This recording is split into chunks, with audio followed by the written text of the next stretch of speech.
नमस्कार, news point लेकर हाजिर हूं मैं राजीव। दोस्तों, देश की सियासत में आज एक बड़ी हलचल उस समय मच गई जब अरविंद केजरीवाल को सुप्रीम कोर्ट से जमानत मिल गई। और इसी साल आपको याद होगा कि मार्च में चुनाव से ठीक पहले अरविंद केजरीवाल को दिल्ली आबकारी नीति मामले में घोटाले के आरोप में ईडी ने गिरफ्तार कर लिया था, एनफोर्समेंट डायरेक्टरेट ने या प्रवर्तन निदेशालय कह लें। और उसके बाद जून में सीबीआई ने इसी मामले में गिरफ्तार किया था। केजरीवाल को सीएम रहते हुए गिरफ्तार किया गया। यह देश में अपनी तरह का पहला मामला था और मार्च से लेकर अब तक कई बार केजरीवाल से इस्तीफे की मांग बीजेपी ने की। उन्हें सीएम पद पर रहने का कोई हक नहीं है, इस तरह की दलीलें बीजेपी ने दी, लेकिन केजरीवाल बीजेपी की इस मांग के आगे नहीं झुके और न ही आम आदमी पार्टी की सरकार के कामकाज में इससे कोई फर्क पड़ा। बीजेपी को पहली मात यही मिल गई थी, लेकिन अब केजरीवाल को मिली जमानत के बाद बीजेपी को और बड़ा झटका लगा है, क्योंकि हरियाणा चुनाव के ठीक पहले केजरीवाल जेल से बाहर आ गए हैं। वैसे पहले भी केजरीवाल को 21 दिनों के लिए जमानत मिली थी, आप याद कीजिए, और मई में उन्होंने लोकसभा चुनावों के प्रचार में हिस्सा भी लिया था। जहां तक ये देखिए, 21 मार्च को अरविंद केजरीवाल को ईडी ने गिरफ्तार किया। 10 मई को अंतरिम जमानत मिली 21 दिनों की। 2 जून को जेल वापसी हुई, यानी कि तिहाड़ में सरेंडर किया था अरविंद केजरीवाल ने, और 26 जून को तिहाड़ में रहते हुए सीबीआई ने इनको गिरफ्तार किया।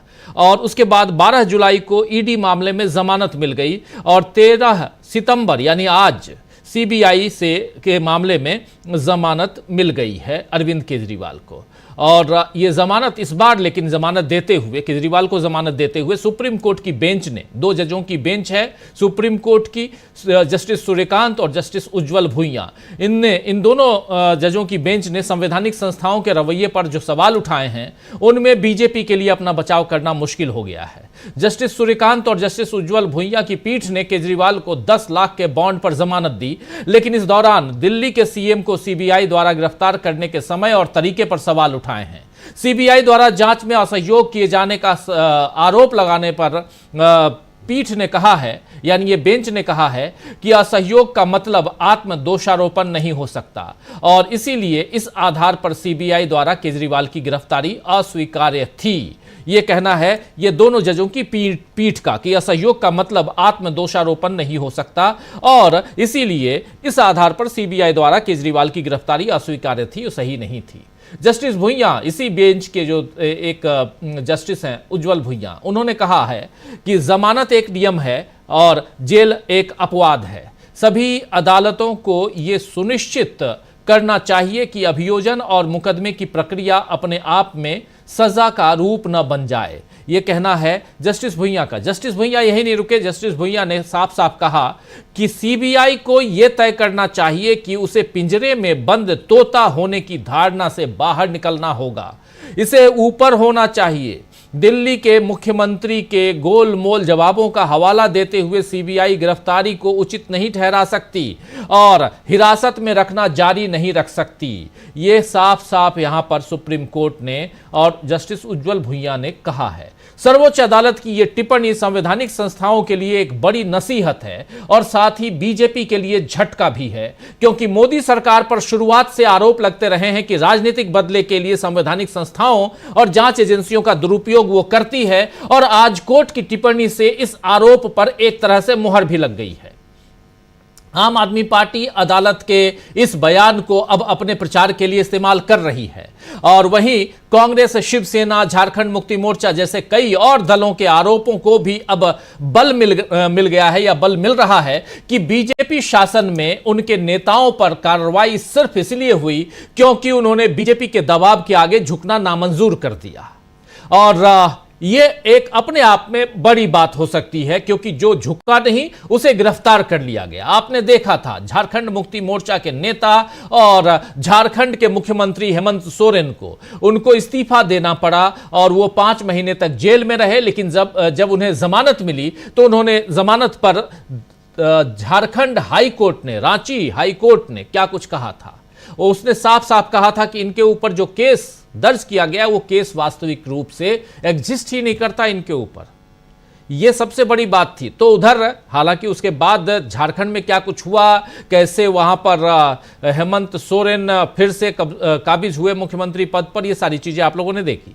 लेकिन इस दूसरी तरफ अरविंद केजरीवाल की बात और इसके जरिए देश की सियासत में कैसे बदलाव आ रहा है और नया मोड़ क्या है, वो आप तक हम रखने की कोशिश करें। उससे पहले आइए जरा देखते हैं, सुनते हैं। जैसे ही अरविंद केजरीवाल, बारिश हो रही है दिल्ली में लगातार, आप जानते हैं दिल्ली एनसीआर में पिछले 3 दिनों से बारिश का आलम है, लेकिन जैसे ही बाहर निकले अरविंद केजरीवाल तो उन्होंने क्या कुछ कहा है अपने समर्थकों के आगे। उन्होंने तिहाड़ जेल से बाहर निकलने के बाद जो बातें रखी हैं, जरा सुन लीजिए। मैंने जिंदगी में बहुत संघर्ष किया है, बहुत बड़े बड़े संघर्ष किए, जिंदगी में बहुत मुसीबतें झेली हैं। अरे स्टैंडी वाला है गड़बड़ कर, लेकिन हर कदम पे भगवान ने मेरा साथ दिया, ऊपर वाले ने मेरा साथ दिया। क्यों? क्योंकि मैं सच्चा था, मैं सही था, इसलिए भगवान ने मेरा साथ दिया। अरे वो पागल है बोर्ड वाला।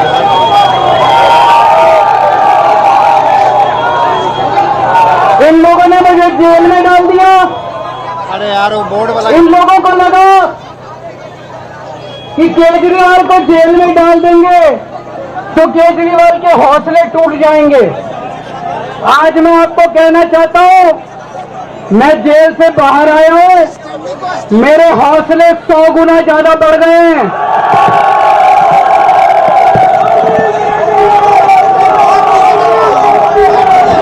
मेरी ताकत 100 गुना ज्यादा बढ़ गई है। जेल की मोटी, इनकी जेल की सलाखें केजरीवाल के हौसले को कमजोर नहीं कर सकती। मैं भगवान से प्रार्थना करता हूं, क्योंकि आज तक ऊपर वाले ने मेरे को रास्ता दिखाया, ऊपर वाले ने मेरे को ताकत दी, ऐसे भगवान ने मेरे रास्ता दिखाया। मैं देश की सेवा करता रहूं और ये जितनी राष्ट्रीय विरोधी ताकतें जो देश के विकास को रोक रही है, जो देश को बांटने का काम कर रही है, करने का काम कर रही है, जिंदगी भर में इनके खिलाफ लड़ा हूं, आगे भी ऐसे लड़ता रहूंगा। भारत माता की। तो कह रहे थे यहां जिंदगी भर इनके खिलाफ लड़ता रहा हूं और आगे भी ऐसे ही लड़ता रहूंगा।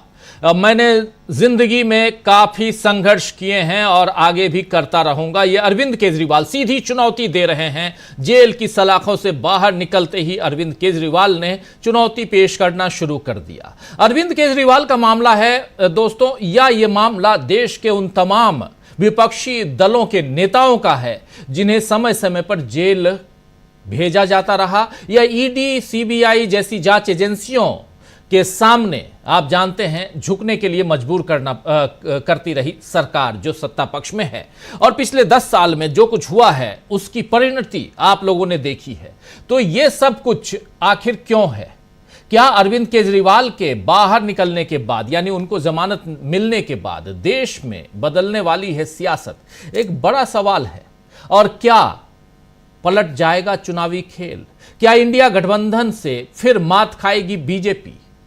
ये सारे सवाल इसलिए क्योंकि चुनाव सामने हैं और अब अरविंद केजरीवाल बाहर हैं। और मात्र सिर्फ अरविंद केजरीवाल का मामला नहीं है, ऐसे कई सारे मामले। आप याद कीजिए कि राहुल गांधी ने कुछ दिनों पहले वायनाड से ट्वीट किया था। वायनाड में थे वो और रात को 1:30 पौने 2 बजे उन्होंने ट्वीट किया था और कहा था कि ईडी सोर्सेस से मुझे पता चला है कि ईडी मेरे घर पर छापे की तैयारी में है। आखिर ऐसा राहुल गांधी जैसे संजीदा व्यक्तित्व वाला इंसान आखिर ऐसी बात क्यों लिखा, और वो भी रात को 2 बजे के लगभग? इसलिए क्योंकि कहीं ना कहीं से ये बात निकल के आई होगी। और यही सब कुछ तो अरविंद केजरीवाल या हेमंत सोरेन या ऐसे नेताओं के साथ भी होते रहे हैं। ऐसी चीजें, घटनाएं घटती रही हैं जिसमें आज आप अरविंद केजरीवाल को देख रहे हैं। लेकिन इससे भी बड़ी बात कि यहां सुप्रीम कोर्ट, उसमें भी जस्टिस उज्जवल भुइयां ने जो बातें कही हैं वो बहुत मायने रखती हैं। जस्टिस उज्जवल भुइयां ने आज सीधे सीधे सीबीआई को लताड़ लगाई है, फटकार लगाई है कि तुमने जो किया है यह गलत किया है। हालांकि 2 जजों की पीठ है, एक जज इस केस को पूरे खारिज नहीं कर सकते, तो इसीलिए यहां मामला सिर्फ और सिर्फ जमानत की है का है। जमानत एक नियम है और जेल एक अपवाद है, यह जस्टिस उज्जवल भुइयां ने कहा है। सभी अदालतों को यह सुनिश्चित करना चाहिए कि अभियोजन और मुकदमे की प्रक्रिया अपने आप में सजा का रूप न बन जाए। छोटी मोटी बात नहीं है, बहुत बड़ी बात।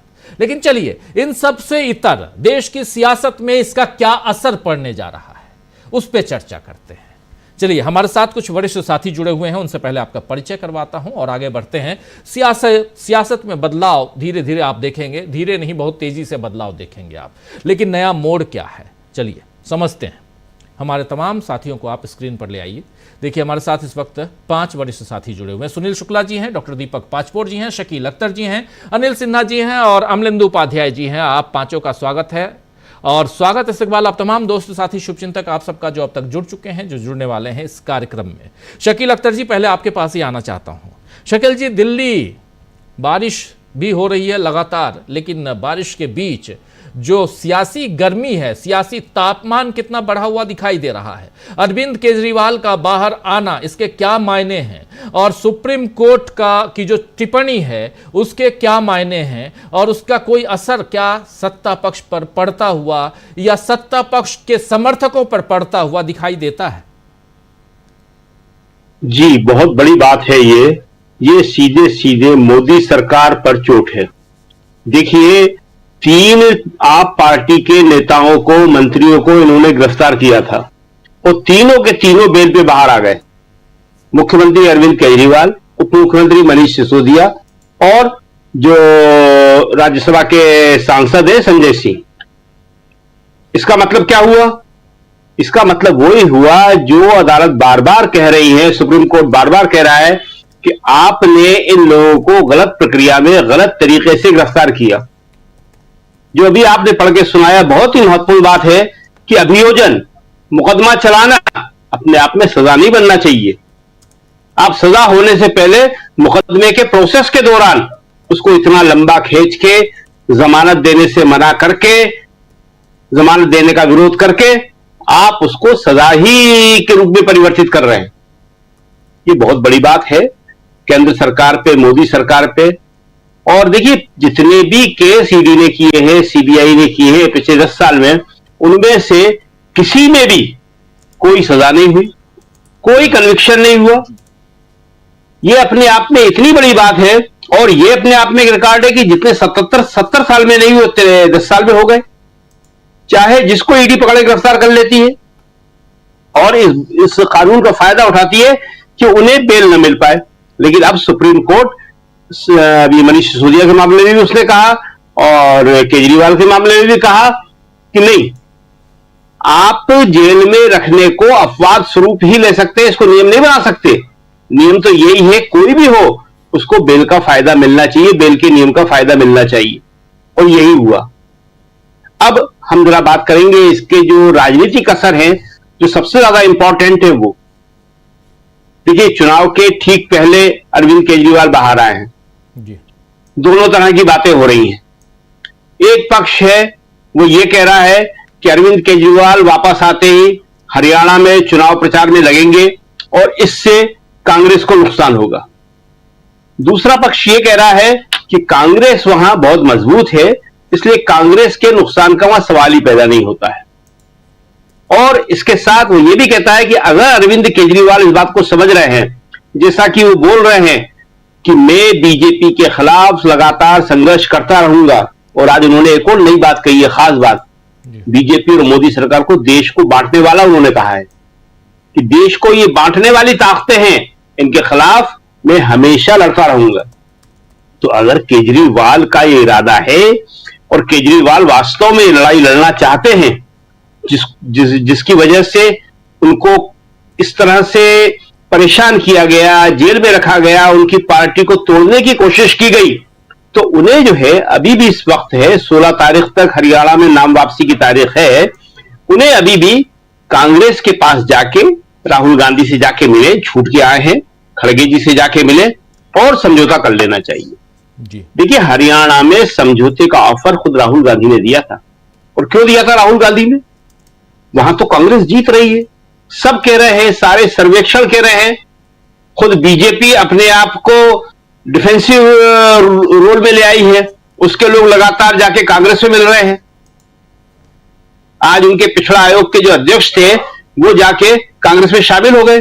ये वही हैं, आपने उस दिन दिखाया भी था वीडियो, कि जिन्होंने मुख्यमंत्री से हाथ मिलाने से इनकार कर दिया था, वो अभी हुड्डा साहब से हाथ मिला रहे हैं वो।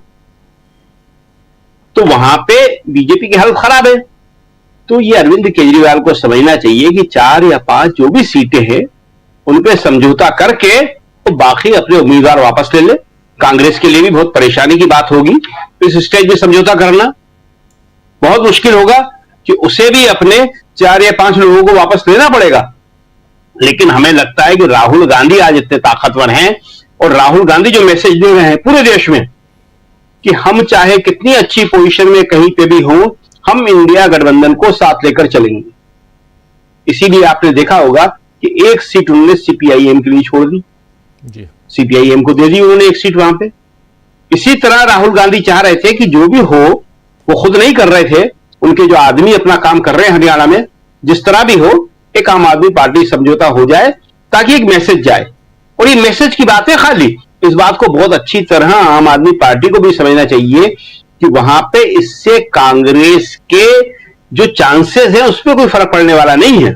बहुत बेहतर स्थिति में कांग्रेस है वहां पे। तो कांग्रेस जो भी करेगी वो सिर्फ इसलिए करेगी कि मेरे गठबंधन के साथी जो हैं वो मजबूत रहे, उनमें विश्वास जगे। हम लोग साथ मिलकर लोकसभा लड़े थे और आगे भी जब तक मोदी सरकार को हटा नहीं देंगे हम साथ रहेंगे।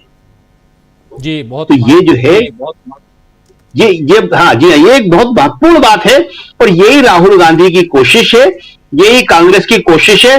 और हमें लगता है कि वहां पे आम आदमी की पार्टी के लोग भी ये कहेंगे, ये चाहेंगे कि कभी कोई हरियाणा में इतनी जरूरत नहीं है, कितने लोग जीतेंगे सबको मालूम है, हम नाम लेके बता सकते हैं लेकिन बताएंगे नहीं, अच्छा नहीं लगता है। 1 या 2 कैंडिडेट के अलावा वहां पे कोई भी लड़ने काबिल नहीं है, लेकिन उसके बावजूद भी हमें लगता है 4 या 5 सीट ऐसी हैं जहां पे कांग्रेस दे सकती है उनको। लेकिन पहल अब केजरीवाल को करना पड़ेगी। मतलब ये उम्मीद, जी हाँ, उम्मीद केजरीवाल और राहुल गांधी दोनों के बीच कुछ ना कुछ यहाँ बातचीत होनी चाहिए, इसकी उम्मीद हम कर सकते हैं। जी बिल्कुल बिल्कुल। और यह है कि आए हैं जेल से बाहर तो जाके उन्हें मिलना चाहिए। बिल्कुल सही कह रहे हैं आप। केजरीवाल को जाके मिलना चाहिए, क्योंकि देखिए हर मोड़ के ऊपर, हर मुश्किल घड़ी में राहुल केजरीवाल के साथ खड़े रहे हैं। कांग्रेस में बड़ा विरोध हुआ था, आपको मालूम होगा, दिल्ली कांग्रेस ने बड़ा विरोध किया था कि साहब केजरीवाल का आप समर्थन नहीं करेंगे, मगर राहुल ने बड़ा दिल दिखाया। केजरीवाल ने क्या क्या नहीं कहा सोनिया गांधी के खिलाफ, राहुल के खिलाफ। लेकिन राहुल जो है, इसीलिए तो आज स्टेट्समैन कहला रहे हैं, राजनेता कहला रहे हैं, बड़े नेता कहला रहे हैं। अमेरिका और विश्व भर में उनकी प्रशंसा हो रही है। अभी इसके बाद जब हम बताएंगे आपको कि आज एक बड़ी इंपॉर्टेंट प्रेस कॉन्फ्रेंस भी हुई है कांग्रेस में। जी, जी। पंजाब के जो पूर्व मुख्यमंत्री हैं उन्होंने बड़ी खास बातें कही हैं और सिखों के ऊपर बहुत इंपॉर्टेंट बातें कही हैं, लेकिन वो हम नेक्स्ट स्टेज में उसमें बताएंगे। लेकिन इसमें जो है, हाँ, केजरीवाल की बात है, तो ये केंद्र सरकार के ऊपर चोट है, मोदी सरकार पे चोट है उनकी जमानत हो जाना, और केजरीवाल को अब पहल करना चाहिए। जी बिल्कुल, आप सही कह रहे हैं। नेक्स्ट राउंड में आता हूं, और ये इंपॉर्टेंट जो बात आप बता रहे हैं, जो कांग्रेस पार्टी ने प्रेस कॉन्फ्रेंस की है, वो भी आपसे समझेंगे।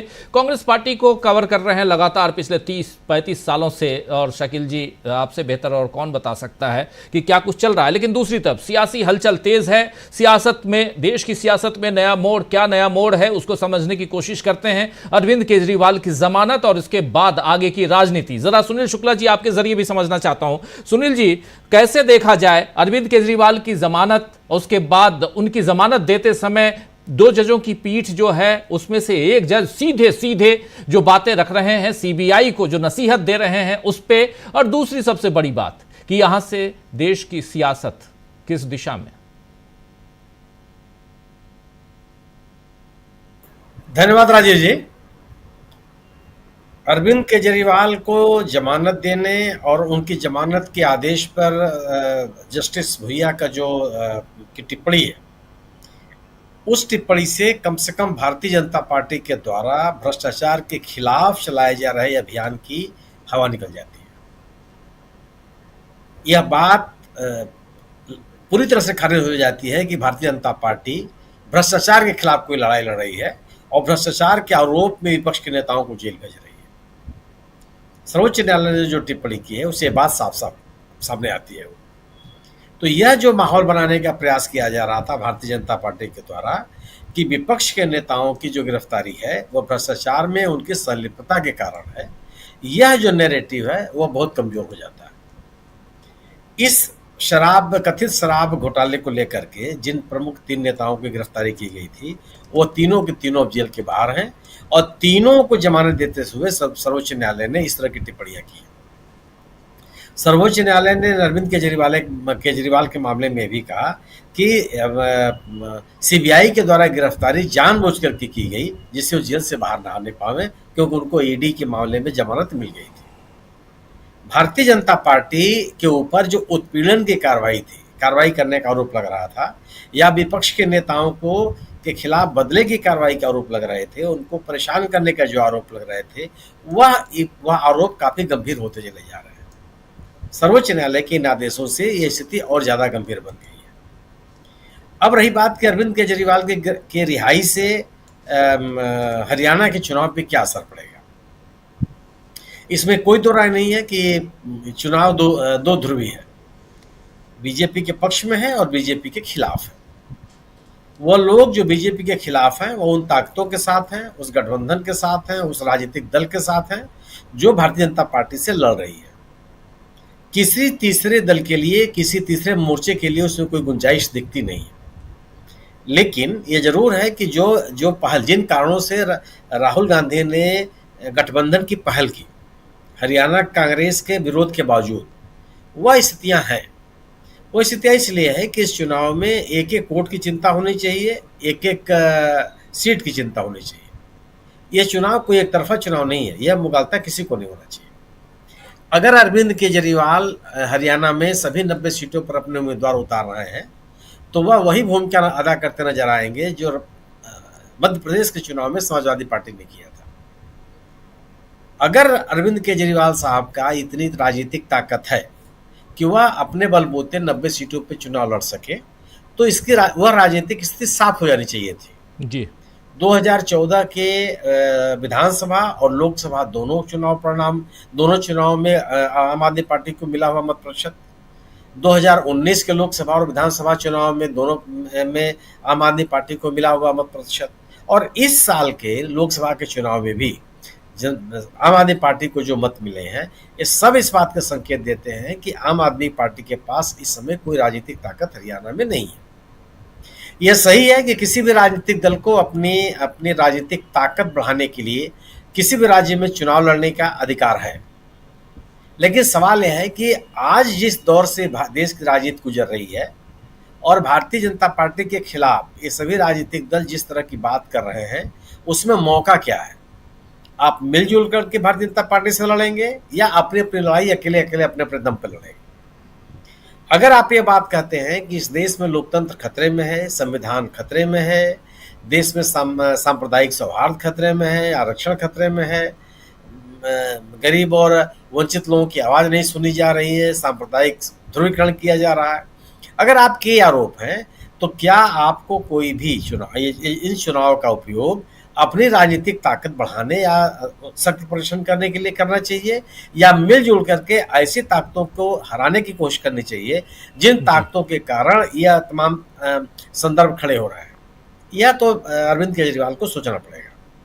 निश्चित रूप से मैं अरविंद केजरीवाल को पूरी तरह से खारिज नहीं करता कि एकदम कुछ भी नहीं है, क्योंकि एक वोट भी अगर उनको मिलेगा तो वह गैर भाजपा वोट होगा। लेकिन ये जरूर है कि आम आदमी, आम मतदाता, आम जनता वह इस तरह के किसी विभाजन के पक्ष में नहीं है।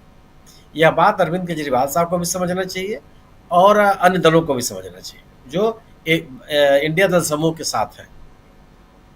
क्या वह अपने अकेले बूते पर अकेले चुनाव लड़ करके, राजनीतिक तथ्यों को स्वीकार करने में दिक्कत नहीं होनी चाहिए लोग। अरविंद केजरीवाल साहब कह रहे हैं कि वह भारतीय जनता पार्टी के साथ अकेले लड़ रहे हैं। सवाल है कि अकेले लड़ करके आप भारतीय जनता पार्टी को कितना नुकसान पहुंचा पाए? आपकी राजनीति के कारण आपके द्वारा उन इलाकों में भी चुनाव लड़ने से जहां पे आम आदमी पार्टी का कोई राजनीतिक संगठन नहीं था, प्रकारांतर से भारतीय जनता पार्टी को फायदा हुआ। तो अगर आप राष्ट्रीय मुद्दों पर, जिन मुद्दों की बात विभिन्न जगहों पर आम आदमी पार्टी कहती रही है, अगर वह उन मुद्दों पे गंभीर है और भारतीय जनता पार्टी के साथ वास्तव में लड़ना चाहती है, तो उसको उस गठबंधन के साथ जाना चाहिए जो गठबंधन उनके राजनीतिक उद्देश्यों के अनुकूल काम कर रहा है। और मेरा अपना मानना है कि अगर कोई राजनीतिक दल ये स्वीकार नहीं करता तो जनता को किसी तीसरे मोर्चे के लिए स्थान नहीं देगी, नहीं दी है। ये भी आपके सामने है। कर्नाटक में जनता दल एस आपके सामने है। उत्तर प्रदेश में बहुजन समाज पार्टी जैसी मजबूत पार्टी, कैडर बेस्ड पार्टी का भी मत प्रतिशत बुरी तरह से गिर गया, 2.5 के अंक तक नहीं पहुंच पाया, 1 सीट नहीं मिली लोकसभा के चुनाव में। वो यही पार्टी बहुजन समाज पार्टी जब समाजवादी पार्टी के साथ मिलकर लड़ी 2019 के चुनाव में, तो उसके 10 सांसद चुने गए, जबकि 2014 में एक भी सांसद नहीं हो पाए थे। अलग होकर के लड़ने के बाद फिर उनका हश्र सामने आ गया। लोकसभा के चुनाव में 2022 के लोकसभा चुनाव में भारतीय बहुजन समाज पार्टी को केवल 1 सीट मिली, और वो भी 1 सीट मेरी अपनी समझ है कि वह उम्मीदवार की जीत है, भारतीय बहुजन समाज पार्टी की दलीय जीत नहीं है। तो अब इस तरह की स्थितियां हर राज्य में है। जो जिस किसी भी राज्य में उन दलों ने जो भारतीय जनता पार्टी के खिलाफ तो राजनीति करना चाहते हैं, लेकिन भारतीय जनता पार्टी के खिलाफ बने हुए गठबंधन के साथ नहीं जाना चाहते, वह भारतीय जनता पार्टी की मदद करते हुए नजर आ रहा है। ये लोगों का परसेप्शन बनता चला जा रहा है। कोई ये नहीं कर रहा। बहुजन समाज पार्टी भी कभी नहीं कहती है कि वो भारतीय जनता पार्टी के साथ है, वो भी आलोचना करती है, वो भी कहती है कि भारतीय जनता पार्टी के खिलाफ लड़ रही है, लेकिन वह राजनीति ऐसी करती है जो भारतीय जनता पार्टी से उससे मदद मिल जाती है। वह गैर भाजपा राजनीतिक ताकतों को और मजबूत करने की पहल नहीं करती। इसका संदेश आम लोगों में बहुत अच्छा नहीं जाता। यह बात आम आदमी पार्टी को भी समझनी पड़ेगी। मेरा अपना मानना यह है कि अगर आम आदमी पार्टी हरियाणा के चुनाव में, अभी समय है उनके पास, सही है कि उनके सभी उम्मीदवार मैदान में है, लेकिन उसकी प्रतिक्रिया भी सामने आ रही है। अब जुलाना में विनेश फोगाट के खिलाफ उन्होंने अपना उम्मीदवार खड़ा कर दिया। इसका क्या रिएक्शन है आप वहां के लोगों से भी जान सकते हो। तमाम लोग इस बात को बता रहे हैं। तो मेरा अपना मानना यह है कि अगर अरविंद केजरीवाल साहब वाकई बीजेपी से लड़ना चाहते हैं तो उनको अलग के बजाय साथ मिलकर लड़ना चाहिए। इसलिए भी लड़ना चाहिए कि उनकी अकेली ताकत इतनी नहीं है कि वह सभी 90 सीटों पर लड़ लें। और यह कोई राजनीतिक समझदारी नहीं है कि अगर आपकी राजनीतिक समझ या समझौते की स्थिति नहीं बन पाती है तो आप सभी सीटों पर चुनाव मैदान में उतर जाएं और आपका भी फायदा ना हो और किसी को जो बिल्कुल गैर भाजपा गठबंधन उसका भी फायदा ना हो।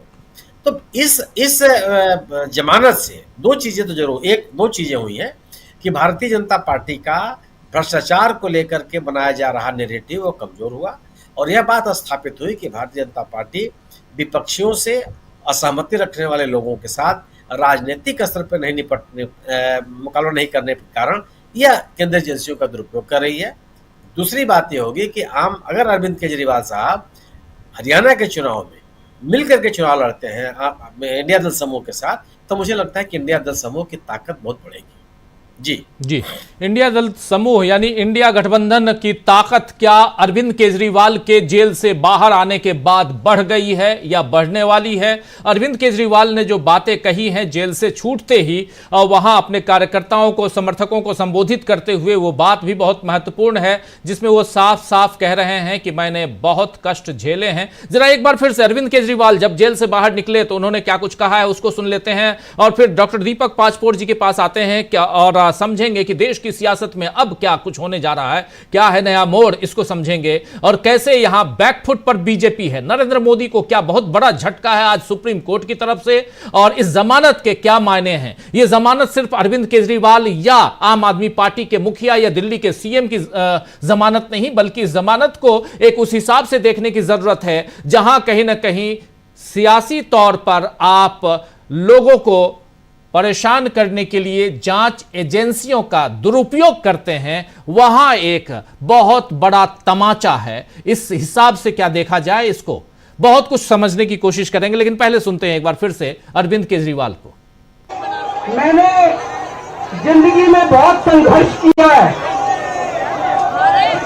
बहुत बड़े बड़े संघर्ष किए, जिंदगी में बहुत मुसीबतें झेली हैं, अरे स्टैंडी वाला है गड़बड़ कर रहा है। लेकिन हर कदम पे भगवान ने मेरा साथ दिया। ऊपर वाले ने मेरा साथ दिया। क्यों? क्योंकि मैं सच्चा था, मैं सही था, इसलिए भगवान ने मेरा साथ दिया। अरे वो पागल है बोर्ड वाला यार।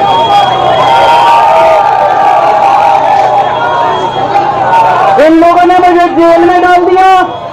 अरे यार वो बोर्ड वाला। इन लोगों को लगा कि केजरीवाल को जेल में डाल देंगे तो केजरीवाल के हौसले टूट जाएंगे। आज मैं आपको कहना चाहता हूं, मैं जेल से बाहर आया हूं, मेरे हौसले 100 गुना ज्यादा बढ़ गए हैं।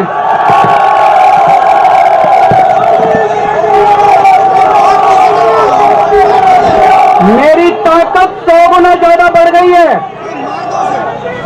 जेल की मोटी को, इनकी जेल की सलाखें केजरीवाल के हौसले को कमजोर नहीं कर सकती। मैं भगवान से प्रार्थना करता हूं, क्योंकि आज तक ऊपर वाले ने मेरे को रास्ता दिखाया, ऊपर वाले ने मेरे को ताकत दी, ऐसे भगवान ने मेरे रास्ता दिखाया। मैं देश की सेवा करता रहूं। और ये जितनी राष्ट्रीय विरोधी ताकतें जो देश के विकास को रोक रही है, जो देश को बांटने का काम कर रही है, करने का काम कर रही है, जिंदगी भर में इनके खिलाफ लड़ा हूं, आगे भी ऐसे लड़ता रहूंगा। भारत माता की, भारत माता। तो आगे भी ऐसा लड़ता रहूंगा, ये कह रहे हैं। और सीधी चुनौती, और यहां से सुप्रीम कोर्ट की बात जो है वो भी बहुत मायने रखती है। और दूसरी तरफ सुप्रीम कोर्ट ना सिर्फ सीबीआई पर हमला, बल्कि कहें तो सत्ता पक्ष, क्योंकि सत्ता पक्ष के इशारे के बिना जांच एजेंसियां क्या कुछ कर सकती हैं ये आप अच्छी तरह से जानते हैं। ऐसे में राहुल गांधी को 55 घंटे तक, सोनिया गांधी को भी बुलाकर पूछताछ करना, और उसके अलावा क्या कुछ होता रहा पिछले 10 साल में आप सबने देखा, आपने, हमने, सबने देखा है। क्या जांच एजेंसियां भी अब एक्सपोज हो रही हैं? लेकिन दूसरी तरफ जब ऐसे सियासी दल के नेता बाहर निकलते हैं, आप जानते हैं कि अरविंद केजरीवाल एकमात्र अकेले सीएम हैं जो जेल के अंदर रहे, मुख्यमंत्री के पद के साथ जेल के अंदर, इस आजाद भारत के इतिहास में पहला सीएम जो अपने पोर्टफोलियो, अपने ओहदे के साथ जेल के अंदर यानी गिरफ्तार रहा। एक नहीं बल्कि 2 एजेंसियों ने गिरफ्तार किया, ईडी ने गिरफ्तार किया, और ईडी से जमानत मिलने के बाद सीबीआई ने, जमानत मिलने की बारी आई, सीबीआई ने गिरफ्तार कर लिया। यही आज सवाल पूछा भी गया उज्जवल भुइयां, जस्टिस उज्जवल भुइयां की तरफ से, कि आखिर जरूरत क्या थी आपको, और जब इतनी बड़ी एजेंसी ने ऑलरेडी जमानत दे दी तो फिर आपने गिरफ्तार क्यों किया? ऐसे बहुत सारे सवाल पूछे गए हैं। और उज्जवल भुइयां के लिखे हुए और कहे हुए वक्तव्यों पर अगर ध्यान दें तो कहीं ना कहीं काफी निराश नजर आ रहे थे वो, जो कुछ भी जांच एजेंसियों के जरिए हुआ है। लेकिन किसके इशारे पे हुआ है यह समझना जरूरी। लेकिन उससे ज्यादा कि यहां से आप डॉक्टर दीपक पाचपोर जी देश की सियासत में मोड़ देखते हैं। पहले तो मैं अगर इसके कानूनी पक्ष पे आऊं राजू जी, तो भुइयां साहब ने जो कहा है उसके पहले देश तो इस चीज को काफी पहले से समझ चुका है कि किस प्रकार से जांच एजेंसियों का दुरुपयोग हो रहा है, और किस प्रकार से जो है इस प्रक्रिया को ही सजा बना दिया गया है इस 2014 के बाद के भारत में। सवाल यह है कि क्या कोर्ट जो है कोई ऐसा एक फ्रेमवर्क, काम का फ्रेमवर्क बना के दे रहा है कि आपको इसके हिसाब से काम करना होगा। ये ऐसी टिप्पणियां जो हैं हम बहुत समय से, हम खुद भी, हर कोई महसूस कर रहा है, इस देश को जो भी देख रहा है, और किस प्रकार से लोगों को बिना छोटी छोटी बातों पे जेलों में डाला जा रहा है। जहां तक अरविंद केजरीवाल की बात है, जब राजनीतिज्ञों को के साथ ऐसा होता है तो बहुत अच्छे तरीके से वो हाईलाइटेड हो जाता है, लोगों के ध्यान में आ जाता है। लेकिन बहुत सारे मानवाधिकार कार्यकर्ता हैं, बहुत सारे छात्र नेता हैं, बहुत छोटे छोटे अपराधों में लंबे गिरफ्तार हुए हैं, उनके बारे में भी यही बात लागू होती है। लेकिन दुर्भाग्य ये है कि ये बातें, इसके ऊपर बहुत ज्यादा चर्चा हो नहीं सकती। लेकिन चलिए, ये एक अच्छी बात है। दूसरी संतोष की बात मुझे ये लगी, कल गणेश के मौके पर जो मोदी साहब जो गए थे चीफ जस्टिस के यहाँ, उसके बाद तो मुझे डर लग रहा था कि आज अरविंद केजरीवाल साहब को जमानत मिलेगी या नहीं मिलेगी, क्योंकि जज जो है, अच्छी बात यह है कि चीफ जस्टिस का जो गणेश दर्शन है कल का, उसका बहुत असर जो है आज हमको देखने को नहीं मिला है। ये एक अच्छी बात है। हम आगे भी उम्मीद कर सकते हैं कि सुप्रीम कोर्ट में ऐसे भी जज हैं जो इंडिपेंडेंटली इन चीजों को हैंडल करेंगे और इस प्रकार के निर्णय देंगे। दूसरी बात, अब जो बात हो रही है कि अरविंद केजरीवाल साहब जो है क्या बाहर आके बदल गए, मुझे तो उनमें कोई बदलाव नजर नहीं आ रहा है। न तो उन्होंने पार्टी कार्यकर्ताओं के बारे में कहा कि उन्होंने मेरा साथ दिया, न तो ये कहा कि मुझे कोर्ट ने बहुत अच्छी टिप्पणी के साथ रिहा किया, न तो ये कहा कि इंडिया ने मुझे साथ दिया, पार्टी ने साथ दिया, कुछ नहीं। उन्होंने कहा कि ईश्वर की कृपा से एक तरह से जो है वो छूटे हैं। अभी भी मुझे ऐसा लगता है कि अरविंद केजरीवाल साहब को ये बात समझ में नहीं आई है कि उनके ऊपर जो बी टीम होने का, भारतीय जनता पार्टी की बी टीम होने का जो बहुत बड़ा ठप्पा लगा था, उसको दूर करने का उनके पास एक बहुत अच्छा मौका आया था जेल में जाने के बाद। लेकिन बाहर निकलने के पहले पहले जो है जिस प्रकार से हरियाणा में, सीधी सीधी अभी हम बात करें तो हरियाणा वाले मामले में देखिए उनका रवैया बिल्कुल जस का तस है, जो आज से 5-6 महीने, 7 महीने, 8 महीने पहले था। मतलब इंडिया गठबंधन के साथ जुड़ने के पहले जो उनका रवैया था, वो रवैया जो है हम फिर से देख रहे हैं। ये बात बहुत सही है कि वो राजनीतिक, क्या मेरी आवाज आ रही राजू जी? जी जी, बिल्कुल बिल्कुल आ रही, बिल्कुल आ रही है। जी जी जी जी।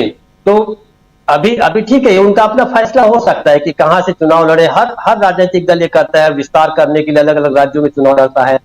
लेकिन जब वो खुद ही भुक्तभोगी हैं उस राजनीति के, और उस राजनीति को क्या वो जड़ से समाप्त नहीं करना चाहते? अगर आपको इस जेल भेजने वाली जो राजनीति है भारतीय जनता पार्टी को, इसको आपको अगर खत्म करना है तो इसके अलावा और दूसरा क्या रास्ता रहता है कि आप इंडिया गठबंधन के साथ जुड़े।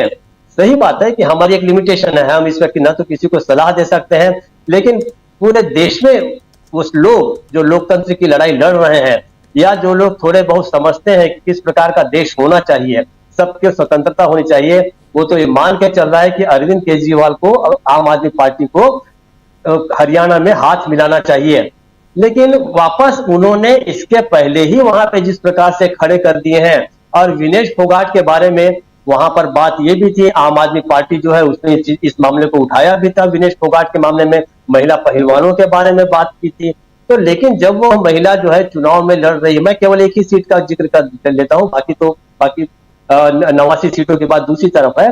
लेकिन अगर आप विनेश फोगाट के खिलाफ भी अपना उम्मीदवार खड़ा करते हैं तो आप समझ लीजिए कि आप किस प्रकार की राजनीति कर रहे हैं। लोकसभा चुनाव में भी ऐसा ही हुआ, कहीं पर आप कांग्रेस के साथ गठबंधन के साथ चुनाव लड़ रहे हैं और कहीं पर आप उसके खिलाफ चुनाव लड़ रहे हैं। तो जनता इसे तो निश्चित रूप से बहुत ज्यादा इसे न तो इसके प्रशंसा भरी निगाहों से देखेगी और न तो आपको साथ देगी। सब जानते हैं कि वहां पे जो 90 सीटों की जो विधानसभा है उसमें कितनी सीटें आएंगी आम आदमी पार्टी को, इसका कैलकुलेशन कोई भी कर सकता है। लेकिन असली बात यह है उन्हें उन तमाम पार्टियों को भी देखना चाहिए जिन पार्टियों ने भारतीय जनता पार्टी की बी टीम बनने की कोशिश की और उनका हश्र क्या हुआ था। तो अब जो है ये अरविंद केजरीवाल पर है। और ये बात सही है कि राहुल गांधी ने बहुत बड़ा दिल दिखाया था और काफी सीटों पर समझौता भी करना चाहते थे, बार बार ये बात कही थी कि वहां पर वो बिग ब्रदर की तरह काम करना चाहते हैं।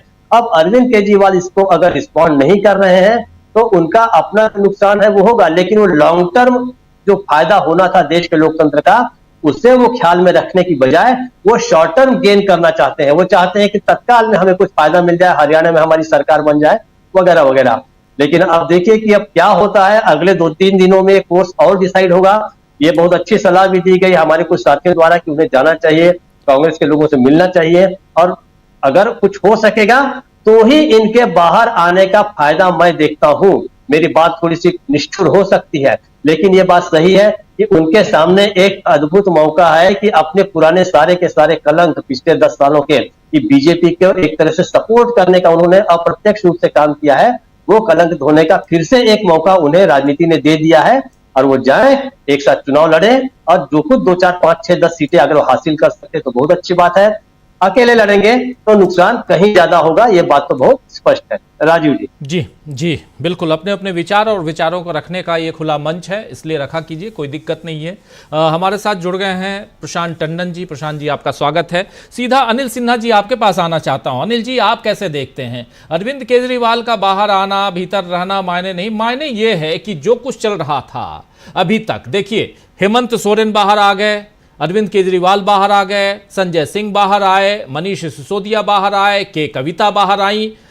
कौन किसके साथ नहीं, इसमें अभी पढ़ने के अलावा, इसमें न जाते हुए अगर हम ये देखें कि अभी तक अगर 5 ऐसे नेता अब बाहर आ चुके हैं, और जब आज अरविंद केजरीवाल बाहर आ रहे थे, जमानत दी जा रही थी, तो जो टिप्पणी है जस्टिस उज्जवल भुइयां की तरफ से, वो साफ साफ कहीं ना कहीं सत्ता पक्ष की ओर इशारा करती हैं।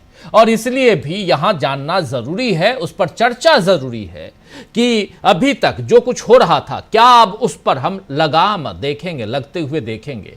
और दूसरी चीज, क्या यहां से देश की सियासत में कुछ बदलाव आप देखते हैं? बहुत ही मतलब क्रांतिकारी बात उन्होंने कही, बहुत लंबे समय के बाद, मतलब 10 साल में ये जो कम से कम कमेंट है, ऐसा ऑब्जर्वेशन किसी ने नहीं किया था। ये कमेंट बहुत ही इम्पोर्टेंट है, क्योंकि अब इसको कोट किया जाएगा। आपको याद होगा कि वो जो कमेंट हुआ था उसको भी बहुत मतलब बराबर उसको कोट किया जाता था, तो उसी तरह से इस कमेंट को भी कोट किया जाएगा। और ये एक तरह से समझिए कि बहुत हार्श कमेंट, जिसको कठोर टिप्पणी कहते हैं, वो उन्होंने की है। और इसका राजनीतिक फायदा निश्चित तौर पर विपक्ष को होगा। और ये जो निजाम बनाया था इन्होंने, जो पीएमएलए को लेकर के जिस तरह से उसका इस्तेमाल करते थे, ये उसका वो मतलब उससे जो बना था माहौल, उसमें ढील आएगी, इसमें कोई डाउट नहीं है। और इसको हम जोड़ के देख सकते हैं कि ये जो सब परिवर्तन है इसके साथ हो रहे हैं कि जो चुनाव में जिस तरह से हुआ, और जो विपक्ष, कांग्रेस के पास एक ऑफिशियल पद है विपक्ष के नेता पद का राहुल गांधी के पास, और उनको सीटें जिस तरह से मिली, इनकी इतनी सीटें कम हो गई, एनडीए को बहुत मुश्किल से सरकार बनाने की मतलब सरकार बना पाई। तो ये सारी स्थितियों को अगर जोड़ के देखेंगे तो ये एक बहुत पॉजिटिव डेवलपमेंट है। और इसके कई परिणाम, मतलब दूरगामी परिणाम आप मान सकते हैं कई लेवल पे। लेकिन जो राजनीतिक, जैसे आपने कहा, अलग अलग है। हेमंत सोरेन के आने से तो मजबूत हुआ है इंडिया गठबंधन, और जो झारखंड की राजनीति को डीस्टेबलाइज करना चाहती थी बीजेपी, वो डीस्टेबलाइज करने के बदले वो स्टेबलाइज हुआ। इसके लिए भी कोर्ट को मानना चाहिए, ये उसी डेवलपमेंट से जोड़ के देखना चाहिए कि उन्होंने उनको जमानत दी। और मनीष सिसोदिया भी लंबे समय तक जेल में रहे, और उनको ऐसे ऐसे मौक़ों पर जो नहीं दिया गया जब को उनकी पार्टी और उनकी सरकार को बहुत ज़रूरत थी, लेकिन ये मिला। तो और ये इसका जरूर मानना चाहिए कि कोर्ट के रवैये में फ़र्क आया। ये अच्छा दीपक जी ने सही मतलब ये बताया कि गणेश पूजा में जाने के बाद भी ये आप देख रहे हैं, तो कोर्ट पर इसका कितना असर हुआ है ये देखना होगा। लेकिन मुझको लग रहा है क्या कि ये अभी तो बहुत ये मामला था, मामूली मामला था। अभी चीफ जस्टिस रहेंगे और निश्चित तौर पर उनको प्रधानमंत्री ने खुद संदेह के घेरे में ला दिया है, जो जिस तरह का उन्होंने वायरल किया क्लिप वो वीडियो का। तो इसीलिए सुप्रीम कोर्ट अभी भी समझिए कि पब्लिक स्कैनर पर है, और इसमें कहने में कोई मतलब उसकी अवमानना नहीं है कि न्यायपालिका और कार्यपालिका के संबंधों के लेकर के सुप्रीम कोर्ट अभी भी लोगों के ये पर है, मतलब उसके ऑब्जर्व, जिसको आप कहें कि दृश्य की नज़र में है, और न लोग उस पर ध्यान करेंगे। अब जहाँ तक सवाल है क्या कि जो पॉलिटिकल इम्प्लीकेशंस के बारे में एकदम मैं पूरी तरह सहमत हूँ दीपक जी से। वो बी टीम थे और रहेंगे। उन्होंने जो दिल्ली में जिस तरह से आम आदमी पार्टी ने मतदान कराया इसको हराने के लिए, क्या कहते हैं, अपने कन्हैया कुमार को हराने के लिए, उसके बारे में हमारी जानकारी जो है कि आम आदमी पार्टी के लोगों ने, समर्थकों ने मतदान नहीं किया और उनके खिलाफ काम किया। और दूसरा ये है कि लैंग्वेज उनका है बहुत सही। दीपक जी ने कहा कि वो जो है अपने कार्यकर्ताओं और सुप्रीम कोर्ट को याद करने के बदले भगवान को याद कर रहे हैं। ये मोदी टिपिकल मोदी स्टाइल है, नॉन बायोलॉजिकल क्या कहते हैं साबित करने वाला इस वाली स्टाइल, ये इस स्टाइल को कभी एंडोर्स नहीं करना चाहिए। भगवान हमारे साथ है, भगवान आपके साथ है तो पूरा क्या 140 करोड़ जनता के खिलाफ है क्या? और ये जो है सो सच है, हम तो सच के साथ रहे हैं और हम सच हमारे साथ है, क्या क्या इसी टाइप का ये जो लैंग्वेज है, ये मोदी लैंग्वेज है, मोदी जी का लैंग्वेज है। और इस लैंग्वेज का वो स्टाइल ऑफ फंक्शनिंग भी उनका वही है।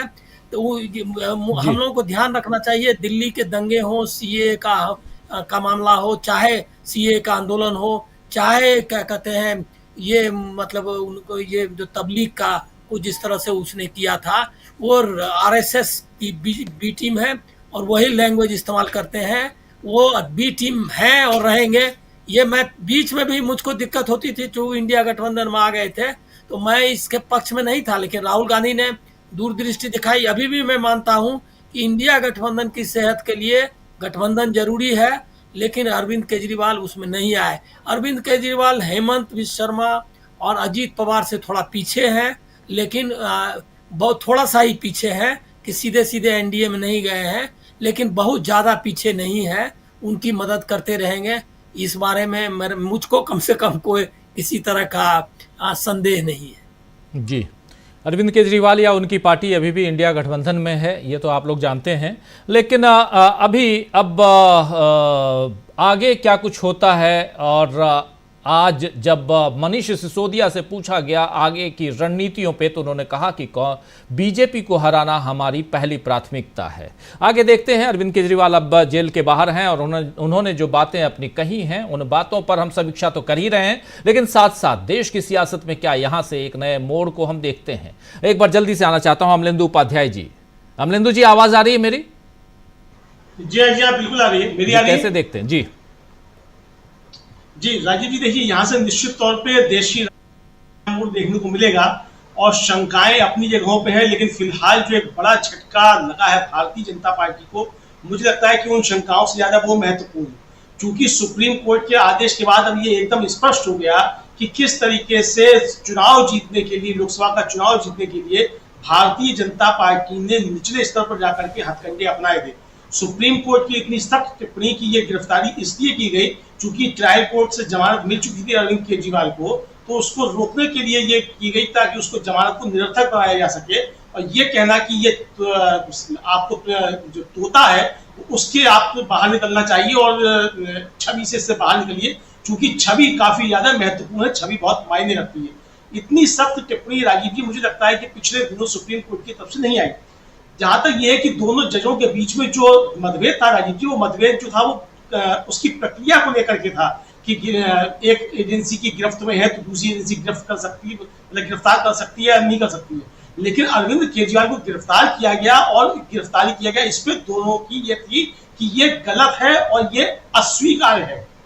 ये साफ शब्द दोनों जजों के थे, यानी कि तो ये साफ तौर पर समझा जा सकता है कि जिस तरीके से अरविंद केजरीवाल की गिरफ्तारी की गई और उसको रोकने के लिए पहले ईडी थी वो पहुंच गई बिना लिए हुए आदेश ट्रायल कोर्ट का, और फिर उसको जाकर के हाई कोर्ट में रुकवाया, फिर सुप्रीम कोर्ट तक गए।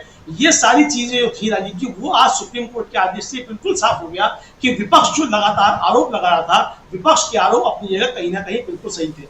अब राजीव जी, इसमें देश की राजनीति में परिवर्तन ये देखने को मिल सकता है कि जो एजेंसीज हैं उनके ऊपर इस सरकार का दबाव कुछ कम हो सकता है, क्योंकि एजेंसीज को ये लगेगा कि अब मामले जो है वो सुप्रीम कोर्ट में जाकर के खराब हो रहे हैं और सुप्रीम कोर्ट की तरफ से तल्ख टिप्पणियां आ रही हैं।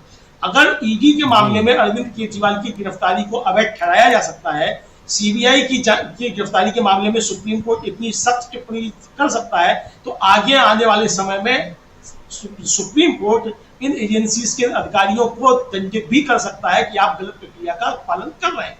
तो ये बहुत सारी चीजें आ सकती हैं। तो इसलिए राजीव जी, ये काफी कुछ देखने को मिलेगा। अब अरविंद केजरीवाल आकर के हरियाणा में क्या करते हैं या कहाँ क्या करते हैं, ये अरविंद केजरीवाल जानेंगे, कांग्रेस जानेगी। लेकिन फिलहाल जो है हरियाणा में मुझे नहीं लगता है कि वो कुछ ज्यादा कर पाएंगे या नहीं कर पाएंगे, उनका मसला है दोनों दलों का, और हो सकता है कि अभी आगे जाकर के बातचीत कोई चल भी जाए। देश की जनता बहुत जागरूक हो चुकी है। 2024 के चुनाव में ये बात साफ साफ समझ में आ गई कि अगर हमको नरेंद्र मोदी नहीं पसंद हैं तो जिताना किसको है ये देश की जनता अब समझती है। अब वहां भावनाओं पे काम नहीं चल रहा है। इसलिए अरविंद केजरीवाल बाहर हैं कि अंदर हैं ये मायने नहीं। बात यहां ये है, प्रशांत टंडन जी, जरा आपके जरिए भी समझना चाहता हूं। वैचारिक मतभेद हो सकता है, लेकिन यहां समझना जरूरी इसलिए क्योंकि जांच एजेंसियों के ऊपर जो आज सुप्रीम कोर्ट की टिप्पणी है उसमें ये कि पिंजरे का तोता वाली छवि से बाहर निकलिए, ये छोटी मोटी बात नहीं। ये एक झटका उन लोगों के लिए जो जांच एजेंसियों के जरिए सियासत कर रहे थे, यहां यह समझना जरूरी है। और जो जांच एजेंसियों के जरिए सियासत कर रहे थे, जो ये देखते हैं कि चुनाव के समय किसी पार्टी के अकाउंट को बंद कर दो, जो ये देखते हैं कि चुनाव, अभी आप देख लीजिए हरियाणा में क्या हुआ, हुड्डा के करीबी के यहां ईडी के छापे पड़वा दिए। तो ये जो चीजें चल रही हैं इस पर लगाम जरूरी। देश की सियासत में नया मोड़ जो कह रहा हूं, लिख रहा हूं, वो मैं यहां ओपन करता हूं कि वो कह रहा हूं, लिख रहा हूं इसीलिए, और आप लोगों के जरिए इस बात को हम अपने दर्शकों तक पहुंचा रहे हैं कि यहां से एक नया मोड़ यह है कि ये अरविंद केजरीवाल का मामला नहीं है भाइयों। आप अरविंद केजरीवाल से सहमत रहे, असहमत रहें, अरविंद केजरीवाल की राजनीति और उनकी शुरुआती उससे मैं भी सहमत नहीं हूं, लेकिन फिर भी यहां बात वो नहीं है। बात सीधे शब्दों में यह है कि देश में उससे भी बड़ा अगर कोई जंजाल फैला हुआ है तो उसको समेटा कैसे जाए, यह जानने की जरूरत है। प्रशांत टंडन जी, जरा आपसे समझना चाहता हूं, सियासत में क्या यहां से नया मोड़ आप देखते हैं? दो तीन बातें हैं राजीव जी। पहली बात कि ईडी, सीबीआई और एजेंसीज के थ्रू जो पॉलिटिकल प्रोजेक्ट चल रहे थे इस देश में, महाराष्ट्र की सरकार उस पॉलिटिकल प्रोजेक्ट में गिराई गई, झारखंड में कोशिश हुई, दिल्ली में कोशिश हुई, महाराष्ट्र में वो कोशिश कामयाब हो गई, झारखंड और दिल्ली में वो कोशिश हेमंत सोरेन और अरविंद केजरीवाल की सूझबूझ से कामयाब नहीं हुई और दूसरे अदालत की वजह से कामयाब नहीं हुई। एक अंग्रेजी में कहावत है कि पेनी वाइज पाउंड फूल, मतलब कि छोटे फायदे के चक्कर में बड़ा नुकसान करने की जो प्रवृत्ति है, नरेंद्र मोदी का चीफ जस्टिस के घर जाना, मराठी टोपी पहन के एक संदेश देना महाराष्ट्र की जनता को, ये लॉन्ग टर्म में नुकसानदायक होगा। इसलिए नुकसानदायक होगा राजीव जी कि अब जैसा हमारे साथी कह रहे थे, शायद अनिल जी कह रहे थे कि सुप्रीम कोर्ट अब जनता की स्क्रूटनी में है, पब्लिक स्क्रूटनी में है। एक एक फैसला सुप्रीम कोर्ट का उस तस्वीर, उस वीडियो के रोशनी में देखा जाएगा। एक भी फैसला होगा तो लोग बात करेंगे इस बारे में। आज ही कई सारे आर्टिकल आ गए बड़े बड़े वकीलों के, सुप्रीम कोर्ट बार एसोसिएशन का स्टेटमेंट आ चुका है, सब कुछ हो रहा है। तो इसलिए वो जो मोदी ने मुलाकात की, ये फोटो वायरल हो गया, वो लॉन्ग टर्म में सरकार को दिक्कत पैदा करे, क्योंकि कोर्ट अब बहुत सजग हो जाएगा। आज ही मान लीजिए कि अरविंद केजरीवाल को जमानत नहीं मिलती हो, तो आज हम लोग क्या डिस्कस कर रहे होते? हम आम आदमी पार्टी की पॉलिटिक्स डिस्कस कर नहीं रहे होते, हम उस फोटो को डिस्कस कर रहे होते राजीव जी। बिल्कुल। तो इसलिए एक तो ये बात अब सुप्रीम कोर्ट के ऊपर दबाव में, सुप्रीम कोर्ट परसेप्शन के दबाव में हमेशा रहेगा आगे आने वाले कुछ समय तक, जब तक ये चीफ जस्टिस है 10 नवंबर तक। दूसरी बात, आम आदमी पार्टी की बात पर आते हैं। अभी आपने कहा कि जनता जागरूक है, बहुत क्लियर समाज का परसेप्शन बन चुका है। हम लोग भी जितने चुनाव में गए और हरियाणा के चुनाव में भी कोई अपवाद नहीं है। जनता अब बिल्कुल, जिसको कहते हैं ध्रुवीकरण की राजनीति, तो जनता ने ध्रुवीकरण शुरू कर दिया है। और वो ध्रुवीकरण ये है कि बीजेपी मोदी या इंडिया गठबंधन, उसके दिमाग में तीसरा कोई नहीं है। आप देखिए, अभी चर्चा हो रही थी, मैं सुन रहा था, जेडीएस के साथ क्या किया कर्नाटक में जनता ने, तेलंगाना में बीआरएस के साथ क्या किया, उड़ीसा में बीजेडी के साथ क्या किया, आंध्र में वाईएसआरपी कांग्रेस के साथ क्या किया। जिसने भी, या बीएसपी के साथ उत्तर प्रदेश में जनता ने क्या किया, जिसने भी वोट काटने और बीजेपी की बी टीम बनने का काम किया, जनता ने उसको पनिश किया। अगर हरियाणा में ये संदेश जाएगा तो बहुत आम आदमी पार्टी के भविष्य के लिए बहुत घातक होगा ये, क्योंकि हरियाणा दिल्ली से सटा हुआ राज्य है। आम आदमी पार्टी भले ही पंजाब में सरकार है, आम आदमी की पार्टी की ताकत और वजूद दिल्ली की सरकार से है। एक दूसरी तो हरियाणा में मुझे लगता है कि हरियाणा में गेम सेट हो चुका है, जैसे शकील जी कह रहे थे। अब कोई उसमें बहुत ज्यादा रद्दोबदल नहीं आने वाला है। लोकसभा के भी जो नतीजे आए उसमें भी असेंबली वाइज आप देखें तो केवल 4 असेंबली सेगमेंट में आम आदमी पार्टी लीड कर रही थी। खेल बीजेपी और कांग्रेस के बीच में ही है। बीजेपी का हम लोग कई बार डिस्कस कर चुके कि स्थिति क्या है, सर्वे क्या बता रहे हैं जी। अब जरा मैं आम आदमी पार्टी पे बात कर लूं। देखिए, अरविंद केजरीवाल को ये सोचना पड़ेगा कि राहुल गांधी ने और इंडिया गठबंधन ने उनका कितना साथ दिया। अगर आप चालाकी वाली पॉलिटिक्स करेंगे तो जनता इसको, समाज इसको पसंद नहीं करता है। इंडिया गठबंधन की रैलियों में मंच पे बैठाया गया सुनीता केजरीवाल को, उनकी पत्नी को बोलने का मौका दिया गया। पूरा इंडिया गठबंधन उनके साथ खड़ा रहा। जमानत अभिषेक मनु सिंघवी ने दिलवाई, मुकदमा अभिषेक मनु सिंघवी ने लड़ा है उनका। ये सब बातें हैं। अगर इसको देखकर कोई बिल्कुल एहसान फरामोश हो जाए तो समाज उसको पसंद नहीं करता। राजनीति बिल्कुल सही। दूसरी बात जो बहुत अहम, आम आदमी पार्टी के दृष्टिकोण से बहुत अहम है। देखिए, पूरी इनकी टॉप लीडरशिप जेल में थी, अब तीनों बाहर आ गए। सत्येंद्र जैन अंदर है, बाकी मुख्य नेता बाहर आ गए। अब आम आदमी पार्टी को वापस जाना है ड्राइंग बोर्ड में। 2013-14 की स्थिति में जाना है वापस। उनको तय करना है कि उनकी पार्टी की सेंट्रल आइडियोलॉजी क्या है। भ्रष्टाचार विरोधी आइडियोलॉजी, जिसके ऊपर पुलिस, सीबीआई, इनकम टैक्स आरोप लगा दे, वो उसको आप भ्रष्टाचारी कह दो और अपने को ईमानदार, वो आइडियोलॉजी अब खत्म हो चुकी है। आम आदमी पार्टी के दृष्टिकोण से भी खत्म हो चुकी है और वो आइडियोलॉजी हो नहीं सकती। अब आपको चीजें तय करनी है कि आरक्षण पे आपका क्या रुख है, कश्मीर पे क्या रुख है आपका, जातिवाद जनगणना पे क्या रुख है, सामाजिक न्याय पे क्या रुख है, दिल्ली में जो दंगे हुए थे अल्पसंख्यकों के मामले पे क्या रुख है। ये सब उनको अब इंडिया गठबंधन से चालाकी वाला या मौका परस्त गठबंधन नहीं करना। अब उनको आइडियोलॉजिकल गठबंधन के लिए उनको आत्ममंथन करना है।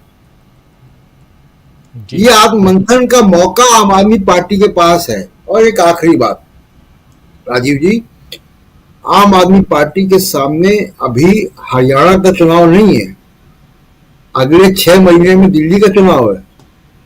दिल्ली के चुनाव की उल्टी गिनती शुरू हो चुकी है। इनको पार्टी को रीऑर्गेनाइज करना है दिल्ली में। ये पूरा पॉलिटिकल प्रोजेक्ट किस लिए था? ये पूरा पॉलिटिकल प्रोजेक्ट सीबीआई और ईडी के बहाने फरवरी तक अरविंद केजरीवाल को जेल में रखने का था, ताकि इनके जेल में रहते हुए चुनाव कराए जाए। तो दिल्ली बहुत महत्वपूर्ण है आम आदमी पार्टी के लिए भी, बीजेपी के लिए भी, कांग्रेस के लिए भी तो है ही। तो दिल्ली में उनको पार्टी को वापस खड़ा करना है। राष्ट्रपति शासन लगाने का भी था, ये भी जोड़िए। बिल्कुल बिल्कुल, पिछले 2 दिन में ये बड़ी तेजी से मामला चल गया था। राष्ट्रपति ने चिट्ठी भेज दी थी। 8 विधायकों ने तो चिट्ठी लिख दी थी राष्ट्रपति को, और राष्ट्रपति ने भेज दिया था गृह मंत्रालय को, वो चिट्ठी रेफर किया हुआ है। तो इसलिए मैं कह रहा हूं कि इनको वापस ड्राइंग बोर्ड पे जाना है, वापस मंथन करना है कि पार्टी की आइडियोलॉजी क्या होगी, पार्टी को रीऑर्गेनाइज कैसे करें। दिल्ली इलेक्शन को मजबूती से लड़ने का इनको प्लान अभी से बनाना पड़ेगा। अभी अगर ये हरियाणा, महाराष्ट्र, झारखंड में फुलझड़ियां छोड़ेंगे राजीव जी, तो फिर दिल्ली भी इनसे इनके हाथ से निकल जाएगा। तो आम आदमी पार्टी के लिए ये मौका है, इंडिया गठबंधन की संघर्ष की वजह से, सुप्रीम कोर्ट की वजह से इनको मिला है। धन्यवाद वो किसी का दे, लेकिन उस वजह से मौका मिला, उसका फायदा उठाए। और अगर इसमें नकारात्मक राजनीति करेंगे तो नकारात्मक राजनीति का हश्र हम जेडीएस, बीजेडी, बीएससी, बीएसपी, वाईएसआर, कांग्रेस, बीआरएस, इन सब का देख रहे हैं। जेडीएस का देख चुके हैं, इनका भी नाम जुड़ जाएगा उसमें। मायावती जी को रोज एक ट्वीट करना पड़ रहा है, एक नहीं 5-5 ट्वीट रोज सुबह सुबह कर रही हैं। रात को सपना आता है, सुबह सुबह ट्वीट करती हैं और दिन भर उस पर चर्चा भी नहीं होती। अब तो पहले तो चर्चा भी करते थे हम आप बैठ के, अब चर्चा भी नहीं करते। क्या करें चर्चा करके? तो ये हश्र देखना है या कुछ और देखना है, ये तो अरविंद केजरीवाल अब बाहर आ गए हैं, 1-2 दिन में पता चल जाएगा। लेकिन बहुत महत्वपूर्ण है यहाँ समझना कि यहाँ से देश की सियासत किस दिशा में जा रही है, जब एक नहीं बल्कि 5-5 बड़े नेता जो जेल के सलाखों में थे वो बाहर आ गए। 5 का नाम इसलिए ले रहा हूं कि उसमें संजय सिंह हैं, उसमें मनीष सिसोदिया हैं, आज केजरीवाल हो गए, के कविता, ये 4 तो उसी केस में थे। और 5वें उधर हेमंत सोरेन, इनको भी आपने देख लिया, वो भी बाहर हो गए और किन टिप्पणियों के साथ उनको जमानत दी गई है ये भी आपने देखा।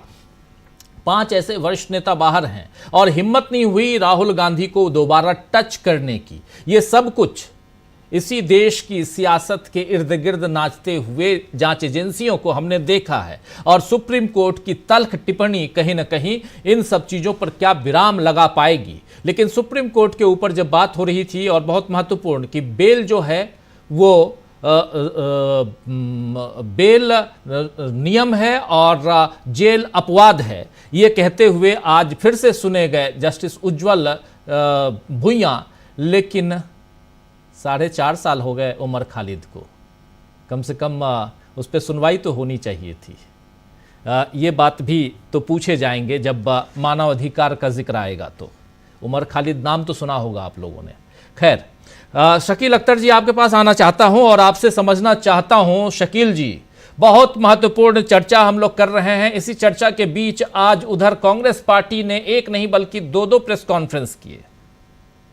एक तो पूर्व मुख्यमंत्री चन्नी साहब प्रेस कॉन्फ्रेंस कर रहे थे और उनके बाद सुप्रिया श्रीनेत ने प्रेस कॉन्फ्रेंस की। आखिर चल क्या रहा था उधर कांग्रेस पार्टी में? देखिए, आज जो है चरणजीत सिंह चन्नी की और वहां पे विधानसभा में जो नेता विपक्ष है प्रताप सिंह बाजवा की प्रेस कॉन्फ्रेंस बहुत इंपॉर्टेंट थी। बीजेपी ने जो राहुल गांधी ने अमेरिका में सवाल उठाया था कि भारत में धार्मिक असहिष्णुता किस कदर बढ़ गई है, उसको लेके वो राहुल पे हमला कर रहे हैं। तो आज वहां से जिस तरह से पंजाब के लोग आए, चरणजीत सिंह चन्नी आए, उन्होंने बड़े साफ साफ शब्दों में कहा कि हां, राहुल गांधी ने जो कहा था वो सही कहा था और उन्होंने उसके उदाहरण दिए। उन्होंने कहा कि जो आज तक नहीं हुआ वो अब होने लगा है। उन्होंने कहा बहुत पुरानी बात हम नहीं बता रहे हैं, अभी अभी 10-15 दिन पहले दिल्ली एयरपोर्ट पे 4 सिख किसान नेताओं को, तमिलनाडु जा रहे थे, वो प्लेन से नीचे उतार दिया। क्यों? ये ऑन रिकॉर्ड बोल रहे हैं वो। क्यों? क्योंकि उनके पास उनकी धार्मिक पहचान की जो एक सीमा के अंदर होती है वो कृपाणें थी। हमेशा लेके जाते हैं, हमेशा गले में लटकाए रहते हैं। कानून है वो, नियम है वो, ट्रेन में, प्लेन में, अंतरराष्ट्रीय फ्लाइट में, हर जगह है, कहीं कोई प्रॉब्लम नहीं है। लेकिन उन्हें नीचे उतार दिया। उन्होंने कहा यह है सबसे बड़ी निशानी, सबसे बड़ी पहचान और सबसे बड़ा सबूत। राहुल गांधी ने यही तो कहा था कि धार्मिक पहचान पर सवाल उठाए जा रहे हैं और उस कारण से लोगों को प्रताड़ित किया जा रहा है।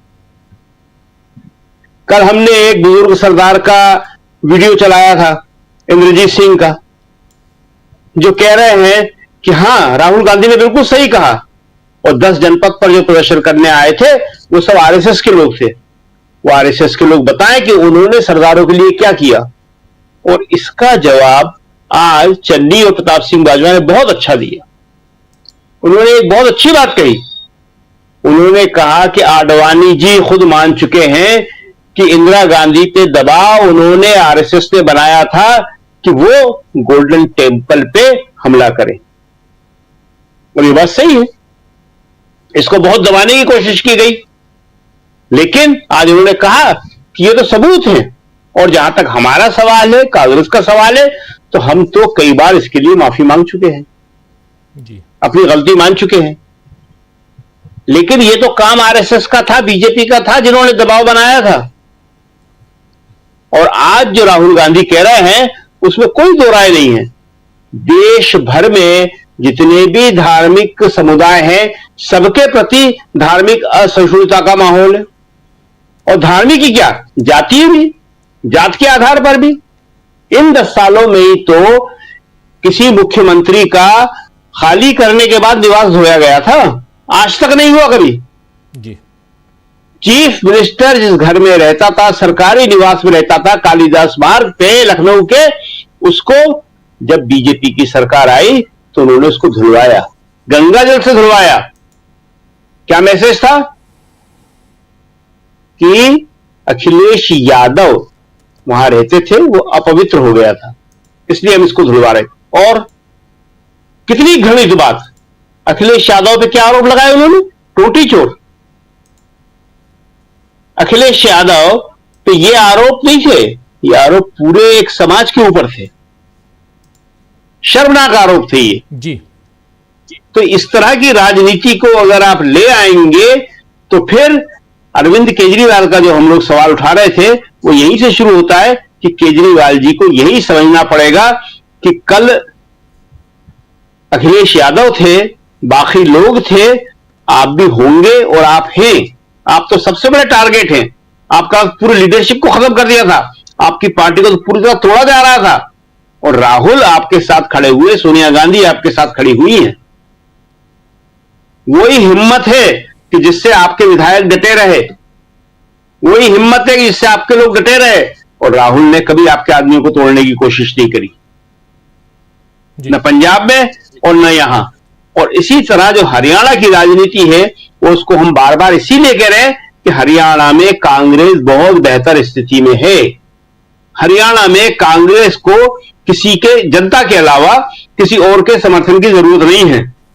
लेकिन राहुल गांधी ने फिर भी ये पहल करी, फिर भी ये कोशिश करी कि आम आदमी पार्टी हमारे साथ आ जाए, हम जो भी होगा उन्हें सीट छोड़ देंगे। और बहुत गंभीर कोशिशें हुई। तो अब अरविंद केजरीवाल बाहर आ गए। अभी तक कहा जाता था कि केजरीवाल जी अंदर है, तो उस कोशिश को अगर वे चाहें तो आगे बढ़ा सकते हैं। और वो आगे बढ़ाएंगे तो हरियाणा में बहुत अच्छा मैसेज जाएगा और पूरे देश में जाएगा। जी बिल्कुल बिल्कुल बिल्कुल। अभी भी समय है, 16 तारीख आखिरी दिन है नाम वापसी के लिए, जहां तक मुझे ध्यान आता है। तो सही है, 16 ही जी, 16 है। तो आगे देखते हैं क्या कुछ होता है। अब अरविंद केजरीवाल बाहर हैं, लेकिन देश की सियासत में जो कुछ चल रहा है उस पर हम चर्चा कर रहे हैं इस समय। सुनील शुक्ला जी, आपके पास आना चाहता हूं। राहुल गांधी का जिक्र कर रहे थे शकील अख्तर जी, और प्रेस कॉन्फ्रेंस और बाकी बातें, ज़रा उस पर भी समझना चाहता हूं। जो राहुल गांधी ने जो बयान दिया था, उस बयान को लेकर यहाँ तक कि राहुल गांधी को जान से मारने की धमकी तक दे दी बीजेपी नेता ने, बीजेपी के मंच से, वो सब भी आपने देखा।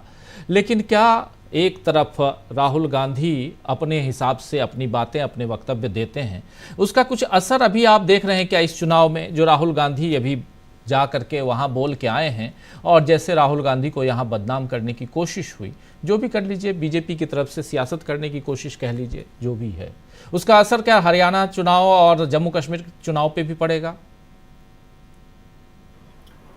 अगर इस देश में इस सरकार के खिलाफ कोई राजनीतिक माहौल है तो राहुल गांधी के बयानों का ही असर है, उनके राजनीतिक गतिविधियों का ही असर है, राहुल गांधी की लगातार आक्रामकता का ही असर है। एक राजनीतिक दल, एक नेता आप नहीं बता सकते हैं जो 2014 के बाद से लेकर अब तक लगातार इस सरकार के खिलाफ लड़ता रहा। और मुद्दों के आधार पर राहुल गांधी ने यूएस में बैठ करके कई जगहों पर इस सरकार के समर्थन भी किया, उसकी तारीफ भी की। लेकिन जो जनता से जुड़े हुए सवाल थे उस पर राहुल गांधी ने आक्रामकता लगातार बनाए रखी। अपने आरोपों को उन्होंने कमजोर नहीं होने दिया और तथ्यों के साथ जो जनता के बीच में गए। अपने भारत जोड़ो यात्रा के माध्यम से जो मुद्दे उन्होंने खड़े किए, वह मुद्दे उन्होंने कोई गढ़े नहीं, वो जनता के बीच के मुद्दे थे जिसको उन्होंने आवाज दिया। इस सरकार को बैकफुट पर ले जाने का अगर श्रेय किसी को जाता है तो राहुल गांधी को जाता है। आखिर राहुल गांधी की बातों से बीजेपी क्यों इतना रिएक्शनरी हो जाती है? राहुल गांधी ने यूएस में बैठ करके क्या बयान दिए, क्या नहीं दिए, इस देश के कितने लोगों ने सुना, कितने लोगों ने नहीं सुना।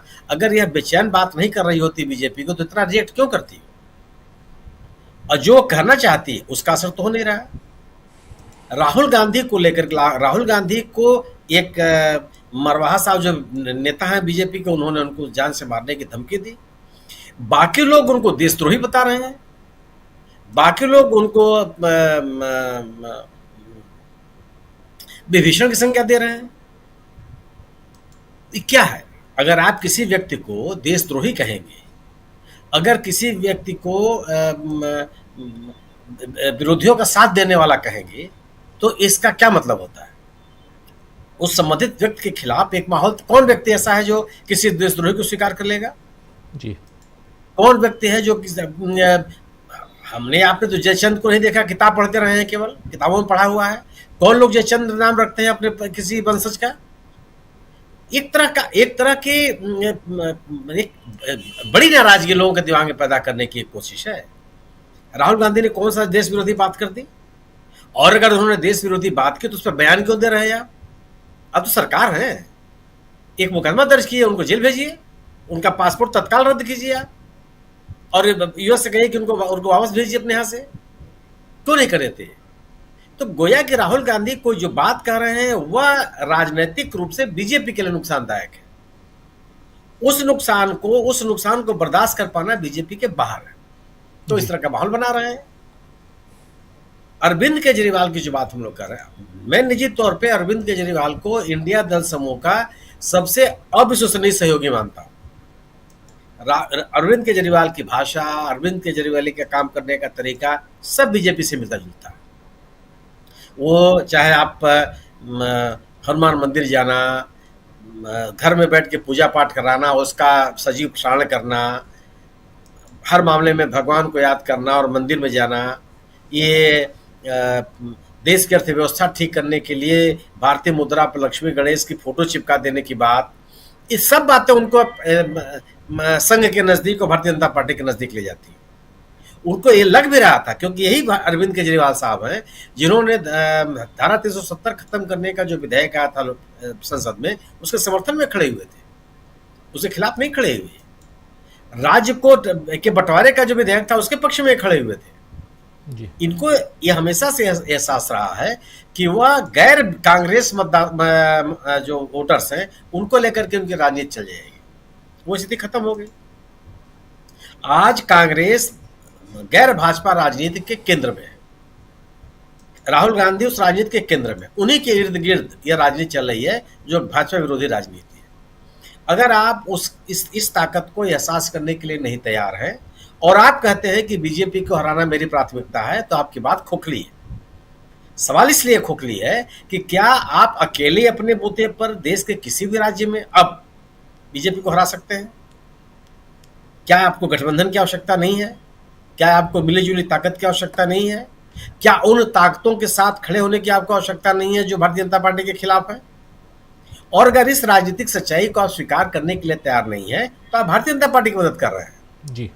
और जिन जिन लोगों ने प्रकारांतर से भारतीय जनता पार्टी की मदद करने की कोशिश की, जनता ने उसको खारिज कर दिया। देश की सियासत के जो नए मोड़ की बात कर रहे हैं, देश की सियासत का मोड़ केवल और केवल यही है कि कांग्रेस ही गैर भाजपा राजनीति के केंद्र में है। आप कांग्रेस के समर्थक हो या विरोधी हो, आप कांग्रेस को स्वीकार करते हो या न स्वीकार करते हो, भारतीय जनता पार्टी से असंतुष्ट मतदाता वो कांग्रेस की तरफ देख रहा है। अगर कांग्रेस की तरफ वो न देख रहा होता तो बिहार जैसे राज्य में 3 सीटें 4 सीटें नहीं कांग्रेस जीत पाती, जहां कोई संगठन उसके पास नहीं है। उत्तर प्रदेश जैसे राज्य में 7-8 सीटें नहीं जीत पाती, जहां नेतृत्व कायदे का नहीं है। 2019 के लोकसभा के चुनाव में 80 सीटों में से एकमात्र सीट जीत पाए थे। 2014 के लोकसभा के चुनाव में मात्र 2 सीटें जीत पाए थे। वह कांग्रेस उत्तर प्रदेश में रिवाइव कर गई और सम्मानित प्रधानमंत्री जी का जो जीत का अंतर था वो 1.5 लाख में सिमट गया। तो ये जो कांग्रेस ने राजनीति किया है, कांग्रेस के प्रति जो लोगों का विश्वास बढ़ा है, इस राजनीतिक सच्चाई को अरविंद केजरीवाल साहब को समझना चाहिए। दो बातें एक साथ नहीं चल सकती। अगर आप ये कहते हैं कि मैं बीजेपी को हराना हमारा लक्ष्य है और आप बीजेपी को आप अपने मुद्दे पर नहीं हरा सकते, तो आपको उन ताकतों के साथ खड़ा ही होना पड़ेगा जो बीजेपी के खिलाफ लड़ रही है, और अब तक आप दिखाई पड़ रहे थे जी। लेकिन जेल से निकलने के बाद जो उनकी भाषा है, भाषा निश्चित रूप से वही है जो अब तक वो बोलते रहे। अकेले आप थोड़े लड़ सकते हैं बीजेपी के साथ, और अगर अकेले आप लड़ लेते तो फिर आप इंडिया दल समूह के विभिन्न बैठकों में आप क्यों जाते? तो आपको ये सच्चाई समझनी पड़ेगी। और अगर आप अगर हरियाणा के चुनाव में, निश्चित रूप से कांग्रेस की स्थिति हरियाणा में बहुत मजबूत है, इसमें कोई दुराई नहीं है, लेकिन इतना अति आत्मविश्वास से बहुत उचित नहीं है। जो राजनीतिक विवेक दर्शाया है राहुल गांधी ने, उसको महसूस करना पड़ेगा आपको। राहुल गांधी ने आम आदमी पार्टी को लेकर के, आम आदमी पार्टी को अपने साथ जोड़ने की जो कोशिश की, वो एक संदेश, एक परसेप्शन बनाना है कि इंडिया दल समूह मिल करके बीजेपी के खिलाफ लड़ रहा है। इस परसेप्शन को अरविंद केजरीवाल को बनाए रखने की कोशिश करनी पड़ेगी अगर आप ये कहते हैं कि मुझे बीजेपी को हराना है। अन्यथा इससे इतर अगर आप कोई राजनीति चलते हैं आप, जैसे कि सभी 90 सीटों पर चुनाव लड़ने की जो उनकी घोषणा है, वह भारतीय जनता पार्टी को मदद करती हुई दिखाई पड़ेगी, और यह संदेश, यह परसेप्शन आम आदमी पार्टी के हक में नहीं है। अब गैर कांग्रेस राजनीति से वो अपने अस्तित्व को बनाए नहीं रख सकते, उनको गैर भाजपा राजनीति के साथ ही आना पड़ेगा अगर वो अपनी राजनीतिक ताकत को बनाए रखना चाहते हैं। तो जो उन्होंने दूरदर्शिता हिमाचल के चुनाव में दिखाई दी, वही दूरदर्शिता उनको हरियाणा के चुनाव में दिखाना चाहिए। अन्यथा उनको कोई राजनीतिक लाभ नहीं मिलने वाला है। और मेरा अपना मानना है कि उनके ऊपर जो भारतीय जनता पार्टी के बी टीम होने का आरोप है, वह और मजबूत होता चला जाएगा। जी बिल्कुल, आने वाले समय में देखते हैं, 2-1 दिनों में ये बहुत सारी बातें, बहुत सारी चीज़ें जो हैं वो उससे पर्दा उठते हुए हम देखेंगे। जल्दी से आना चाहता हूं, थोड़ा शॉर्ट में आप लोग कमेंट रखिएगा। 12 मिनट का समय है मात्र, और 3-4 लोग आप लोग हैं। डॉक्टर दीपक पाचपोर जी, राहुल गांधी की राजनीति यहाँ क्या मायने रखती है? राहुल गांधी की राजनीति सबसे महत्वपूर्ण तो है ही। इस समय तो एक तरह से इस प्रकार से फैसला ले लिया जाना चाहिए उन तमाम दलों को जो भारतीय जनता पार्टी को हराना चाहते हैं और इसकी घोषणा भी कर रहे हैं जेल से बाहर आकर। अगर आप इस प्रकार से जब तक नहीं मानेंगे, देखिए लोकसभा चुनाव में क्या हुआ था, लोकसभा चुनाव में कांग्रेस ने ताकत दिखा दी है, न केवल ताकत दिखाई बल्कि उन्होंने सब साफ कर दिया है कि पूरे देश का नेतृत्व करने की जो कुवत है वो केवल कांग्रेस के अंदर है, और कांग्रेस इस समय दोहरी जिम्मेदारी भी देखिए निभा रही है। खुद अपने आप को रिवाइव करने की कोशिश कर रही, ताकत उसने बटोर ली है, साथ में इंडिया गठबंधन को लेके भी चल रहा है। अगर आप उसे स्वीकार नहीं करेंगे तो निश्चित रूप से जो आप लिख रहे हैं देश की सियासत में नया मोड़, ये नया मोड़ आ चुका है, पहले से आ चुका है। इसको बहुत ही कंसोलिडेट करने की जरूरत है। आने वाला हर चुनाव जो है वो निश्चित रूप से उतना ही महत्वपूर्ण होगा। अंतिम बात कह दूं कि जिस प्रकार से पिछले 3 चुनाव, खासकर उसका उदाहरण मैं बार बार देता हूं कि छत्तीसगढ़, मध्य प्रदेश और राजस्थान, उस समय भी लोगों को लग रहा था कि यहाँ पर भारतीय जनता पार्टी को हराया जा सकता है। तो किसी भी प्रकार की गलतफहमी में किसी पार्टी को नहीं रहना चाहिए। आने वाले जितने भी चुनाव हैं, और खासकर ये 4 चुनाव तो बहुत महत्वपूर्ण है, झारखंड का, हरियाणा का, महाराष्ट्र का और जम्मू और कश्मीर का। यहाँ पर कोई भी कमजोरी अगर किसी ने भी दिखाई तो निश्चित रूप से जो इंडिया गठबंधन लगातार मजबूत होता जा रहा है उसमें डेंट लग सकता है। राजीव जी। जी, आने वाले समय में बहुत कुछ हो सकता है, और बहुत अच्छा उदाहरण आप ये तीनों राज्यों का दे रहे थे, छत्तीसगढ़, मध्य प्रदेश और राजस्थान का, बहुत महत्वपूर्ण है। उस पर चर्चा बाद में ज़रूर करेंगे हम। अनिल सिन्हा जी, ज़रा आपसे भी समझो, राहुल गांधी इंडिया गठबंधन के एक नेता के तौर पर यहाँ दिखाई देते हैं। इंडिया गठबंधन, कांग्रेस ही नहीं बल्कि इंडिया गठबंधन की बात कर रहा हूँ। ऐसे में उनके रोल और पिछले दिनों जो उनकी गतिविधियाँ रही हैं उसमें, और अब चूंकि अरविंद केजरीवाल भी बाहर हैं, चूंकि वो पार्टी इंडिया गठबंधन का हिस्सा है, उस लिहाज से अभी हम बात कर रहे हैं। वो पार्टी कहाँ, कैसे रही, क्या रही, उसकी चर्चा खूब हो चुकी है, और उसकी चर्चा आने वाले समय में करते रहेंगे, आप लोग भी कर ही रहे हैं। लेकिन ज़रा उस लिहाज से हम समझें, आपके ज़रिए समझ समझना चाहता हूं, जहां पर अरविंद केजरीवाल भी हैं, राहुल गांधी भी हैं, और ये चुनाव, 2 राज्यों के चुनाव जो हैं वो महत्वपूर्ण हैं। राहुल गांधी के रोल आपके हिसाब से? की भूमिका तो आपको दिखाई देती है कि हरियाणा में जिस तरह से विनेश फोगाट जो सबसे इम्पोर्टेंट लीड, मतलब उनको देखिए, उनकी दृष्टि देखिए, शुरू से ही इस तरह से उन्होंने प्रमोट किया और अंत में उनको टिकट भी दे दिया। तो एक तो आप समझ लीजिए कि उनका रोल बहुत महत्वपूर्ण है, और महत्वपूर्ण ये इंडिया गठबंधन के लीडर के रूप में है। लगातार वो बोल रहे हैं इंडिया गठबंधन के बिहाफ में, सिर्फ कांग्रेस का नाम नहीं लेते हैं। तो ये एक तो ये महत्वपूर्ण है। दूसरा ये है कि आप उसके उलट इसको देखना होगा आपको कि केजरीवाल ने इंडिया गठबंधन का नाम आने के बाद अभी कोई भाषण में या कहीं कुछ सुनाई नहीं दिया मुझको।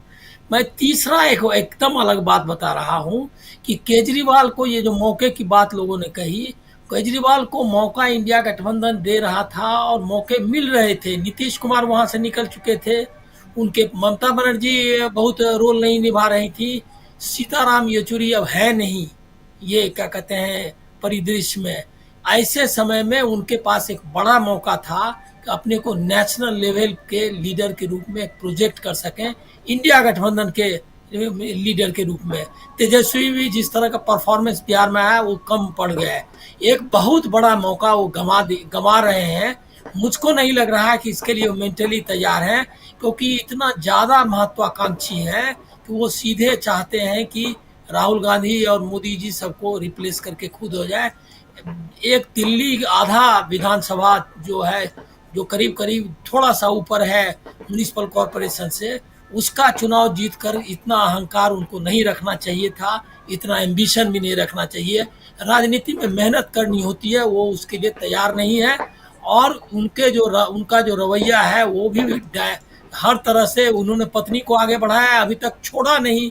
ये पार्टी संगठन की कमजोरी है कि मुख्यमंत्री जेल में जाकर के भी अपना पद नहीं छोड़ रहा है। तो उनको बहुत कुछ सुधरना चाहिए था। मौके राहुल गांधी ने दिए। यहाँ राहुल गांधी का जिक्र इसलिए जरूरी है कि सब कुछ भुलाकर अजय माकन से लेकर के पूरी की पूरी कांग्रेस दिल्ली की उनके खिलाफ थी, लेकिन उन्होंने उनको मौका दिया कि आप जो है अपनी राजनीति सुधारिए और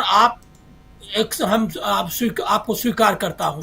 लेकिन वो स्वीकृति मतलब स्वीकार करने के लिए तैयार नहीं है।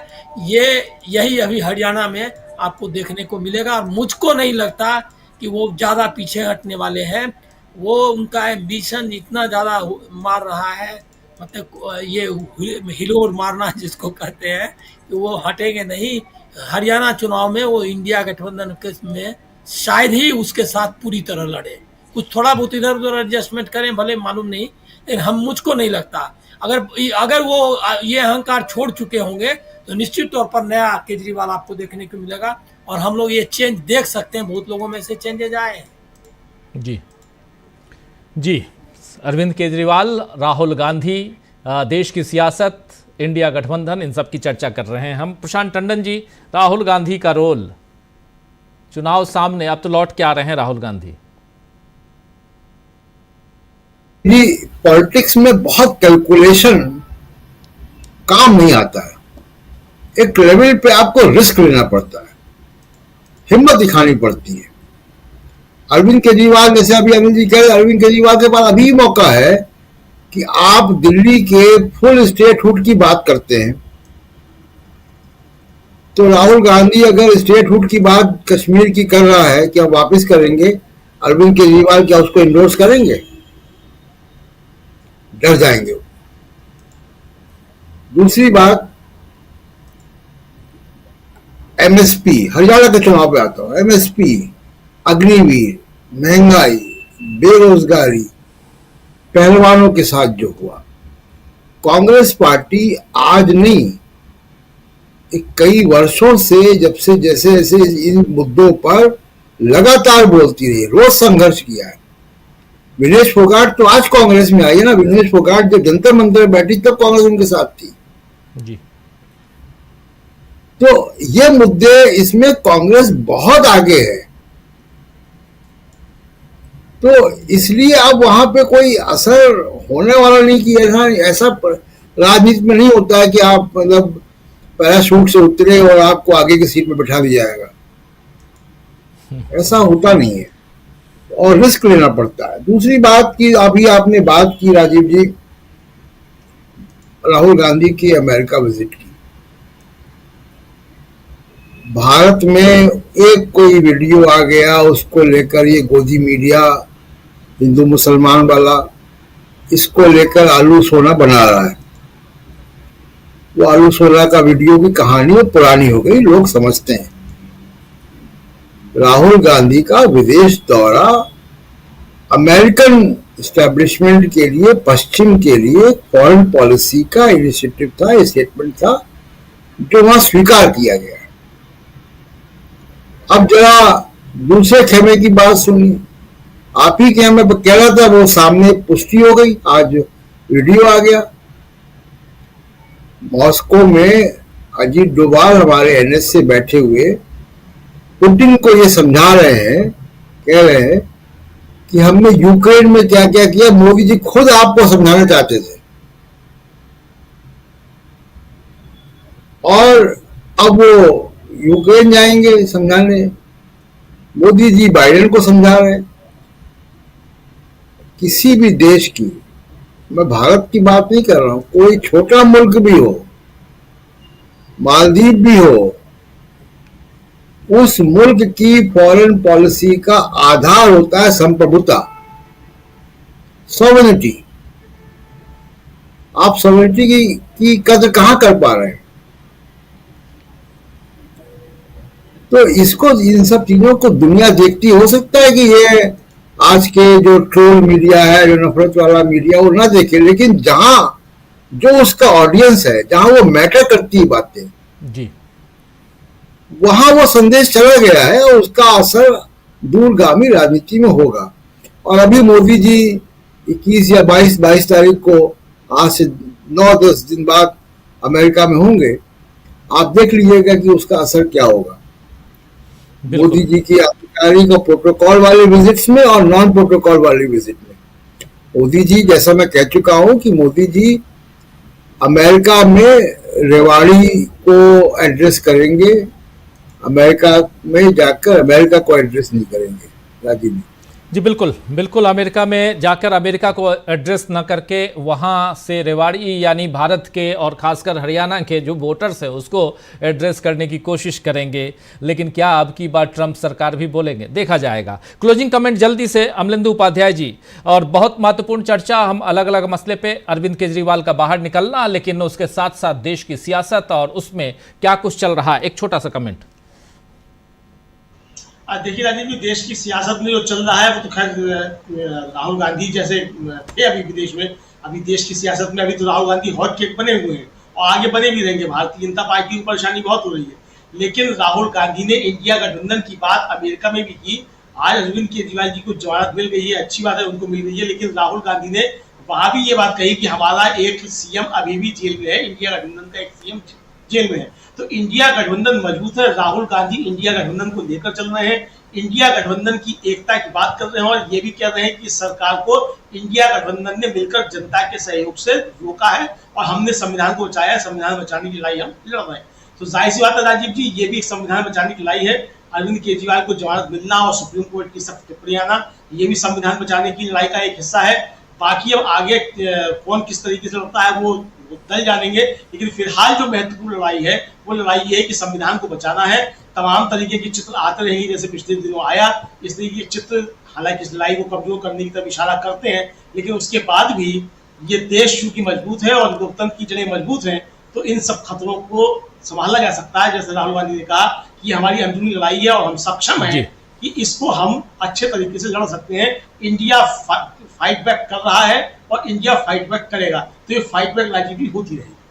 बिल्कुल बिल्कुल, राहुल गांधी इंडिया गठबंधन को आगे लेकर चल रहे हैं। अब देखते हैं केजरीवाल जी इसी इंडिया गठबंधन में हैं, वो इंडिया गठबंधन को कितना आगे लेके जाना चाहते हैं। अरविंद केजरीवाल पर निगाहें सबकी टिकी हुई हैं क्योंकि आज वो जेल से बाहर आए हैं और अब आगे क्या कुछ होता है। 2 राज्यों में चुनाव हैं, इन दोनों राज्यों पर भी निगाहें टिकी, लेकिन सबसे ज्यादा असर अरविंद केजरीवाल के बाहर निकलने के बाद क्या आम आदमी पार्टी का हरियाणा में होगा और क्या हरियाणा में अभी भी मौका है आम आदमी पार्टी और कांग्रेस के बीच कोई गठबंधन होगा। बहुत कुछ देखा जाएगा। विनेश फोगाट के सामने आम आदमी पार्टी ने अपने कैंडिडेट को तो उतार ही दिया है और ऐसे 90 के 90 सीटों पे है। तो देखेंगे क्या कुछ होता है। बहुत बहुत शुक्रिया अदा करता हूँ अनिल जी, सुनील जी, शकील जी, प्रशांत जी,